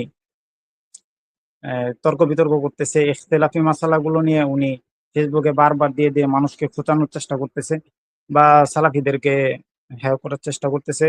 কিছুদিন আগে আমাদের এখানে কেরানীগঞ্জের শায়েখ মাহমুবুর রহমান হাফিজাহুল্লাহ, উনার নিয়েও কিছু তর্ক বিতর্ক হয়েছিল ফেসবুকেই, বাহাসের কথা হয়েছিল, যদিও পরে আর বাহাস টাস হয় নাই। পরে প্রসঙ্গটা এদিকে আইসা রাহুল হোসেন ভাইয়ের সাথে আবার শুরু হয়েছে। মূলত টার্গেট ওনার কিভাবে ভাইরাল হওয়া যায়। আর আসলে ভাইরাল হওয়া যায় অনেক জিনিসই খুঁজে, কিন্তু আহলুল হাদিসদেরকে টার্গেট করছে, কারণ তাদেরকে গালি দিলে মানুষ যারা হানাফি আছে তারা আবার সাপোর্টিং একটু বেশি দেয়, কারণ ছোটবেলা থেকে শিখে এসে গালি, সালাফিদেরকে কিভাবে গালি দেওয়া যায়, কিভাবে তার এটা বিরুদ্ধাচরণ তাদের করা একটা যায়, শুনেন, বংশ এরকম। বংশ হ্যাঁ, পরম্পরা, তাদের আকাবিরের সুন্নাত এইগুলো, হ্যাঁ, এই যে জর্দা খাওয়া, তারপরে হকপন্থীতে আহলুল হাদিস হ্যাঁ, হ্যাঁ, সালাফিদের বিরোধিতা করা, তাদেরকে গালাগালি করে, এইগুলো তাদের আকাবিরের সুন্নাত। আর একটা বিষয় হচ্ছে তাদের কিছু পারিবারিক শিক্ষার অভাব দেখবেন, মানে তাদের সাথে যদি কেউ ভদ্রতা বজায় রাখে, তারা তাকে নরম মনে করে, আরো ব্যক্তিগত অ্যাটাক বেশি করে আর গালাগালি করে। এটা কিন্তু তাদের আখলাকের মানে আকাবিরদের থেকে শুরু করে এই পর্যন্ত হ্যাঁ, সবার হ্যাঁ। কাছে পাবেন। আচ্ছা, আমাদের আচ্ছা, মাঝে অনেক আরো অনেক অনেকে যুক্ত হয়েছে। ধন্যবাদ আমাদের। না, মূলত এটাই কথা ছিল যে সংযুক্ত হয়েছে। আসসালামু আলাইকুম রাহুল ভাই। ওয়ালাইকুম আসসালাম ওয়া রাহমাতুল্লাহ। ভাইজান ভালো আছেন? আলহামদুলিল্লাহ। আসলে জি জি। তারপরে না, এখন যেটা ফাইনাল কথায় আসছে, মুফতি সাহেব উনি এখনো গোল্ডেন চেনের কথা নিয়েই অনেক উগ্রতাবাজি দেখাচ্ছে তার লাইভে, এবং অনেক কন্ট্রোভার্সি করতেছে। আর সালাফিদেরকে কথা বলার চান্স দেয় না উনাদের। এটাও আরেকটা অনেক বড় প্রবলেম, যে উনারা কথা বলতে দেয় না, যেখানে বাইজা যায় সেখানে টপিক চেঞ্জ, আউট অফ টপিকের কোনো যে জিনিস নিয়ে আসে। গোল্ডেন চেনের এই জন্য দাবি এখন থেকে আপনি করতে পারবেন না। হ্যাঁ, মানে উনি যে কথা রাখেন, গোল্ডেন চেনের আর ওয়াদা করতে, মানে এখনো রানিং ডিমান্ড হতেছে এই চেন বিষয় নিয়ে। ওই চেনটাকে এখন স্বপ্নে দেখতে হবে, বাস্তব রিয়েলিটিতে নাই। আর রিয়েলিটিতে পেতে হ্যাঁ, পারে তো মিথ্যা দাবি করবে, ওটাই। মিথ্যা দাবির কোনো ভিত্তি নেই। এত লোভ তাদের। 500 টাকা চুরি করছে, হ্যাঁ, এখন আবার এত- চেনের পিছে লাগছে। না আমি শাকিল ভাই, এটা আসলে স্পষ্টভাবে বলতে আপনাদের চাই। সাথেও তো হ্যাঁ, কিছুদিন আগে একটু সমস্যা। আমার হ্যাঁ 500 টাকা শাকিল ভাই, চুরি আপনাদের করছে ভাই। সাথেও তো কিছু আমি শিহাব ভাইও ছিল। আমার আমার 500 টাকা চুরি ওইটা করছে, ওইটা আমার হাইলাইট করেন সানগ্লাস না চুরি ভাই, করছে। আপনাদের সাথেও না না, এটা স্পষ্টভাবে বলতে হয়। শিয়াবের ঘড়ি অনেক। চুরি করছে, হ্যাঁ, তোফাজ্জলের স্যান্ডেল চুরি করছে। আমি বলতেছি, আরে এত অভাবে আছে এরা, স্যান্ডেলটা পর্যন্ত চুরি কি করবে, চটি চুরি হয়ে অবাক গেছে লাগে। আপনাদের? চটি হ্যাঁ চুটি চুরি করেছে? হ্যাঁ, ওর জি জি, তার মাদ্রাসায় যে আমাদের তোফাজ্জলের স্যান্ডেল চুরি করে ফেলাইছে, শিয়াব ভাইয়ের ঘড়ি নিয়ে গেছে, আর আমার 500 টাকা না, ঘড়িটা আর ভালো, মাথার সানগ্লাস চুরি ঘড়িটা করে তো ফেলাইছে। সবার হাতে, ঘড়িটা তো সবার হাতে হয়ে যাবে। তো চটি চুরি করাটা কেমন মনে হলো? সত্যি চটি চুরি করেছে? ওয়াল্লাহি আল্লাহর কসম, হ্যাঁ, এটা প্রশাসনের সাক্ষীও আছে, এটা প্রশাসন ও আচ্ছা। সাক্ষীও আছে, যে তারা আমাদের স্যান্ডেল চুরি করছে। শেষ কতটা মানে অভাবে আছে যে একটা স্যান্ডেল শেষ চুরি করতে হয়। না, লা উনি হাওলা ওয়ালা কুওয়াতা ইল্লা বিল্লাহ। ফেসবুকে পোস্ট দিয়েছিলেন রাকিবুল সাহেব। উনি আর্থিক মানে দুর্বলতায় আছেন। তার কারেন্সি খুব প্রবলেম আছে, হ্যাঁ অভাবে হ্যাঁ আছেন। হ্যাঁ, উনি পোস্ট দিয়েছিলেন। হতে পারে তিনি অভাবে আছেন। আপনারা চাইলে আপনারা বিকাশে, ফোন পেতে কিছু দিতে পারেন। নাম্বার তো ফেসবুকে দেওয়া আছে। কিছু না পারলে ৳১ হলেও দিবেন। কোনো দান তো কোনো সময় তো খারাপ না। আপনার সামর্থ্য অনুযায়ী ৳১ হলেও দিতে পারেন, সমস্যা নেই। না, টাকা তো দান করতেই পারি, তারপরে কোথায় দান করতেছে এটা দেখবো না? এটাতে যদি জর্দা দেখতে খায়, হবে। হারাম হ্যাঁ খায়, হ্যাঁ হ্যাঁ তখন তো সমস্যা। না, এটা একটা বেটার পয়েন্ট বলেছেন আসলে। কেননা দুটো হিসাবে কিয়ামতের মাঠে নেবেন। আল্লাহর নবী সুনান তিরমিজির যে হাদিস, যে তুমি কোন পথে টাকা রোজগার করেছো এবং কোন পথে টাকা ব্যয় করেছো, মানে ব্যয়ের হিসাবটাও নেবেন। তো গুড পয়েন্ট শাকিল ভাই।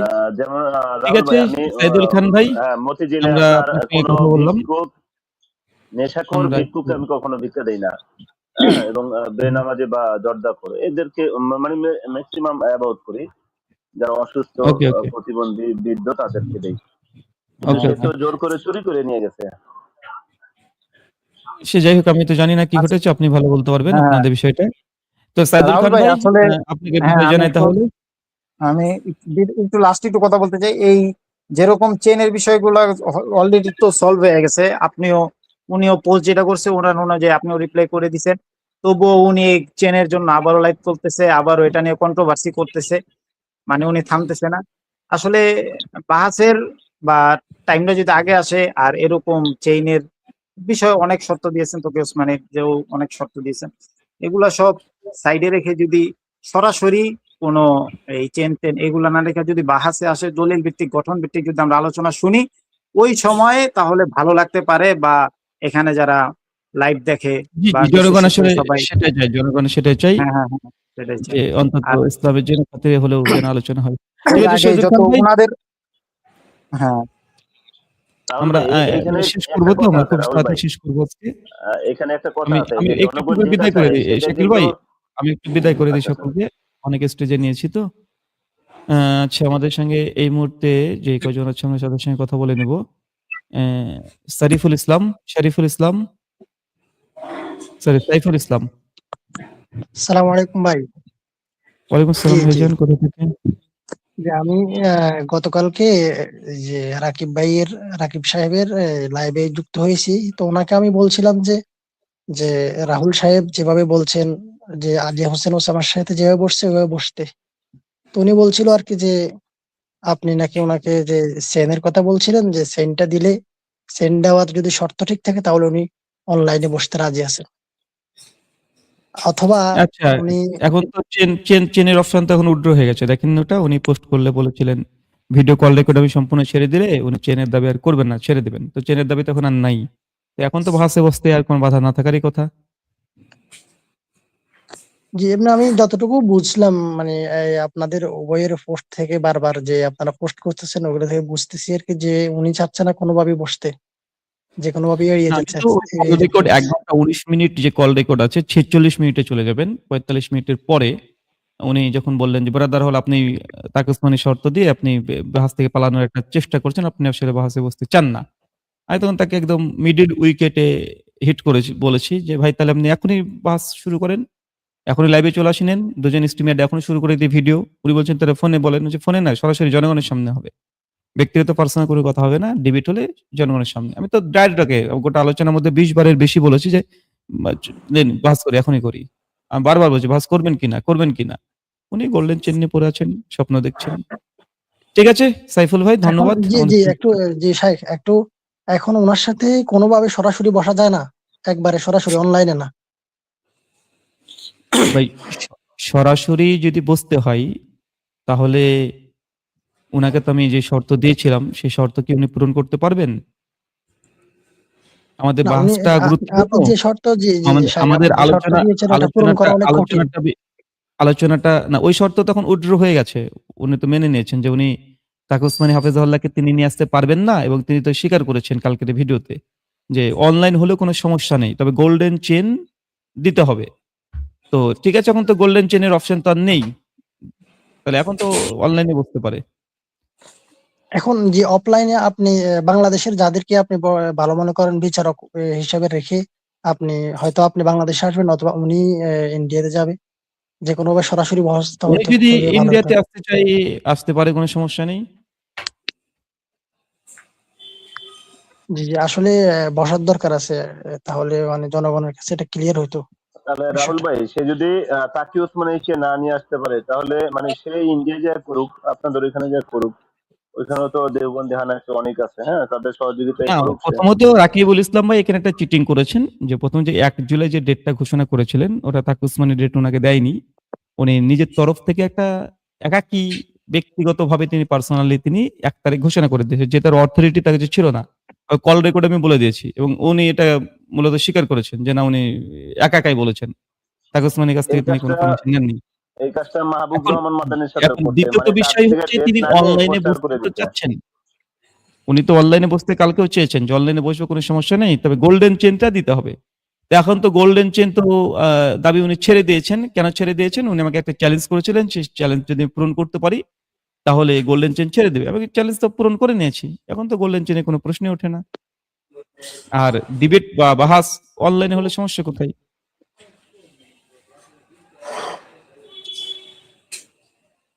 ওকে সাইদুল ভাই, ধন্যবাদ আপনার মন্তব্যের জন্য। আচ্ছা, আমাদের সঙ্গে এই মুহূর্তে আছেন তোফায়েল আহমদ।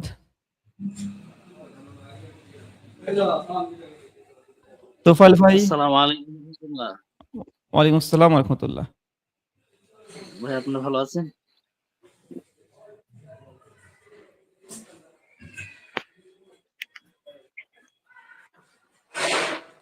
আসসালামু আলাইকুম। জি, ওয়ালাইকুম আসসালাম রহমতুল্লাহ। জি, তোফায়েল আহমেদ ভাই বলেন। ভাই এই যে আমি একটা বিষয় শেয়ার করতে চাই, এটা হলো যে ভাই বললেন যে অফলাইনে বসার জন্য। বিষয় হচ্ছে তারা তো হলো উগ্রবাদী এরা। এটা আসলে কেউ যদি প্রশ্ন করে যে অফলাইনে বসেন, তাহলে এটা হাইলাইট করবেন যে এরা হলো উগ্রবাদী, এদের কোনো ঠিক ঠিকানা নাই, এরা সমস্যা, যে কোনো সময় আক্রমণ করতে পারে, এই জন্য অনলাইনে কখনো হবে না এদের সাথে, এটা বলবেন ইনশাল্লাহ অবশ্যই। শুনেন, অফলাইনে তাদের মতো কিছু ব্যক্তি আছে যারা মানুষকে অফলাইনে ডাকে। তো একটা বিষয় হচ্ছে কি, তারা তো আসলে দলিলের কোনো জোর নাই, থাকার তো যেখানে খুশি সেখানে বসতো। এখন বিষয় হচ্ছে এই ব্যক্তি মানে এত মিথ্যা কথা বলে, যেটা মানে আপনি কল্পনা করতে পারবেন না। আমাদের একটা আলোচনা শিহাব ভাই বলছে ইমাম বুখারী রহিমাহুল্লাহ ইমাম আবু হানিফা রহিমাহুল্লাহকে মরজিয়া বলছে। কে বলছে? ইমাম বুখারী রহিমাহুল্লাহ। আর তারা সে এটা সিম্পলিটি পাওয়ার জন্য সে বলতেছে আবু হানিফাকে নাকি কাফের বলছে। আমরা নাউজুবিল্লাহি মিন যালিক। আমাদের সজ্ঞানে জন্ম থেকে এই পর্যন্ত, এই সেকেন্ড পর্যন্ত কখনো ইমাম আবু হানিফা রহিমাহুল্লাহকে আমি বা আমরা কাফের বলি নাই। তো সে এটা মানে মর্জিয়াকে ইমাম বুখারী রহমাহুল্লাহর কথা মর্জিয়াকে বলাকে সে বলতেছে কাফের বলতেছে, মানে এই জনগণকে ক্ষিপ্ত করার জন্য। তো দেখাবেন বাইতুল মোকাররমে বসে এই কাজটা করবে, যখন আলোচনা পারবে না বলবে কি, এই আমাদের ইমামকে এই বলছে, এই বলছে, সবাই ধরো হামলা করো, এই যে লামাতাতে পাইছি, হ্যাঁ, এই যে আহলাদিস পাইছি, এরকম একটা তারা উগ্রবাদী একটা আপনার সন্ত্রাসী যে কার্যকলাপ তাদের পূর্ব পুরুষ থেকে চলে আসতেছে। আহমদুল্লাহ সালাফি মসজিদ ভাঙা, প্রোগ্রাম বন্ধ করে বক্তাদের উপর, দিনী ভাইদের উপর হামলা করা, তারা সেটাই করবে। এটা তাদের পরিকল্পিত। চলে যাবে। আচ্ছা, অনেক, অনেক ধন্যবাদ জি, ভাইজান। আনোয়ার বিন হায়দার ভাই বলেন। আসসালামু আলাইকুম। ওয়ালাইকুম আসসালাম ওয়া রাহমাতুল্লাহ ভাইজান। ভাই আমার একটা প্রশ্ন ছিল, যে প্রশ্নটা হলো এই ফাজেল আমলের 558 নাম্বার পৃষ্ঠাটা নিয়ে। এটা যদি ভাইজান আপনি একটু আজকে তো বলেন আমরা ভাই। এই বিষয় নিয়ে কথা বলছি না, বা আমরা জাস্ট এই বিতর্কটা নিয়ে আমরা একটা পর্যালোচনা বা মন্তব্য শুনছি শুধুমাত্র। আপনি আচ্ছা, নেক্সট আচ্ছা। সময় যুক্ত হলে ইনশাআল্লাহ কথা হবে। আর ফাজেল আমলে যে পেজ নাম্বার বলছেন, এটা সব পেজ নাম্বার তো এক না। প্রকাশনী ভিন্নতার কারণে পেজ নাম্বার চেঞ্জ হয়ে যায়। তো তোমার যদি এক এর না হয় তাহলে আমি একটু বর্ণনা বলি, মানে জুবাইরা জানুর রক্তপান নিয়ে। জি, কি বলেন? আল্লাহ নবী রক্তপান করেছিলেন যে মর্মে? এই মর্মে এই যে হাদিস সহিহ নয়। জ্বরটা, এটা কি সহিহ নাকি জাল? হাদিস সহিহ নয়। তো আমি যে আপনি তাহাকিকের যে ফাজল আমলটা আছে সেটা আমি ক্রয় করছিলাম। তো সেটার মধ্যে আর কি আপনার জাল জয়ীফ কিছু লেখে নাই। আপনার মানে ওই তাহকিক একটা ফাজাইল আমলে কত নম্বর পেজে আছে বলেন একটু? জি, তাহকিক ফাজাইল আমলের কত নম্বর পেজে আছে একটু বলেন? এটা এরকম পেজে আছে 558 বা 54 এরকম পেজের মধ্যে আছে আর কি। 558 বা 54? হ্যাঁ, এরকম পেজের মধ্যে আছে। আমি বইটা আমার এখন ঘরে আছে, তো আমি একটু বাহিরে আছি। তো আমার কাছে পিডিএফ যে ফাইলটা আছে, পিডিএফ ফাইল থেকে আমি অরিজিনাল ফাজিল আমল বলতেছি। না, আপনার তাহকিক ফাজাইল আমলের আর যেটা পিডিএফ ওটার তো আলাদা পাবেন। হ্যাঁ, আলাদা হবে, আলাদা হবে। আচ্ছা যাক, জি, আমি জি, আমি যা বলছিলাম, 558 এটা খুঁজলাম। আপনি একটু বিশ্লেষণ কইরেন। ঠিক আছে? আপনার কাছে এই প্রশ্ন রইলো। আর একটা ঠিক বিষয় হলো আছে গিয়ে ইনশাআল্লাহ। আমি হলো গিয়ে এই ফাজিল আমল বিষয় নিয়ে আমি অনেক কিছু নোট করতেছি, এবং কোরআন এবং হাদিসের অনেক কিছু আইন না আর কি একটু সাজাইতাছি। কিন্তু আরো সুন্দরভাবে যে সাজাবো, ঠিক আছে? মানে ওরকম মেধা তো নেই। তো আমি একটু সাহায্য চাচ্ছি আর কি। যদি এরকম একটু উপকার করতেন। ইনশাআল্লাহ আপনি কাজ করতে থাকেন, ইনশাআল্লাহ আমরা সহযোগিতা ঠিক সময় করব ইনশাআল্লাহ। আপনার হোয়াটসঅ্যাপে বা কোনো কিছুতে আমি আমি যা সাজাইছি আর কি তা কি পেশ করতে পারবো? হ্যাঁ, হোয়াটসঅ্যাপে আপনি পাঠিয়ে দেন। হোয়াটসঅ্যাপে। আচ্ছা, আর এই রাকিবুল ইসলামের কথা কি বলবো? কথা বুঝছেন? রাকিবুল ইসলাম মানে গোল্ডেন চেন নিয়ে আর কি তার খুব আক্ষেপ, খুব স্বপ্ন ছিল। জি, জি, জি। মানে উনি সেটাও হারিয়ে ফেলেছেন। এটা দুঃখিত। সেটা হারিয়ে ফেলেছেন। তো একটা বিষয়, রাকিবুলের একটা লাইভ দেখলাম আমি।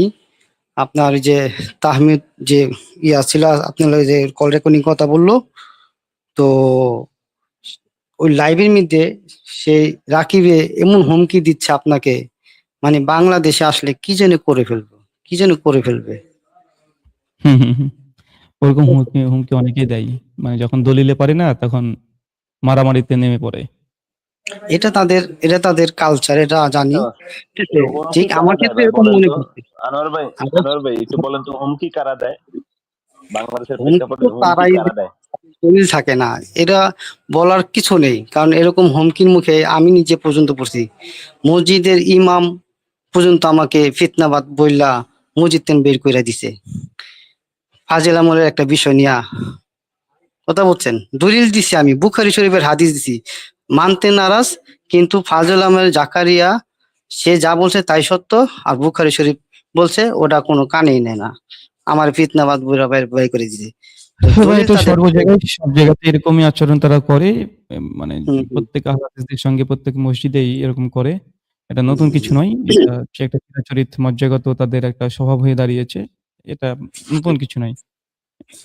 হুম, হুম। জি, আনোয়ার বিন হায়দার ভাই, অনেক, অনেক ধন্যবাদ আমাদের সঙ্গে কথা বলার জন্য, যুক্ত হওয়ার জন্য। এই অনেক, অনেক হোয়াটসঅ্যাপ ধন্যবাদ নাম্বারটা, ভাইজান। হোয়াটসঅ্যাপ আমার নাম্বারটা, ফেসবুক পেজে দেওয়া আছে দেখেন। WhatsApp number. আচ্ছা, আমি কিছু নোট করছি আর কি, আমার যদি একটু সাজিয়ে দিতেন তাহলে আর কি আমার আশেপাশে যারা তাবলিগ ওকে, জামাত আছে ওকে। তাদেরকে একটু দাওয়াত দিতে সহজ হতো আর কি। ঠিক আছে ইনশাআল্লাহ। আসসালামু আলাইকুম। ওয়ালাইকুম আসসালাম ওয়া রাহমাতুল্লাহ। ঠিক আছে শাকিল ভাই, আমরা মানে সমাপনী ভাষণ না দিয়ে আমরা ডাইরেক্ট এখানে ইতি করব। সংক্ষিপ্ত এমনি আমি ভেবেছিলাম ১ ঘন্টা করব। জি, জি। সেখানে ২ ঘন্টা হয়ে গেছে। জি, অনেক, অনেক ধন্যবাদ আমাদের সঙ্গে এতক্ষণ জাযাকাল্লাহ খাইরান। যারা দেখলেন, যারা আমাদের এই কনভারসেশন গুলো দেখে আসছেন। প্রত্যেককে অভিনন্দন এবং ধন্যবাদ জানাই আমাদের সঙ্গে থাকার জন্য। আল্লাহ সুবহানাহু ওয়া তাআলা আপনাদের প্রত্যেকের নেক ইবাদত আমলকে কবুল করে নিক। আমিন ইয়া রাব্বাল আলামিন। আমিন। সুবহানাকাল্লাহুম্মা বিহামদিকা আশহাদু আল্লা ইলাহা ইল্লা আনতা আস্তাগফিরুকা ওয়া আতুবু ইলাইক। আসসালামু আলাইকুম ওয়া রাহমাতুল্লাহি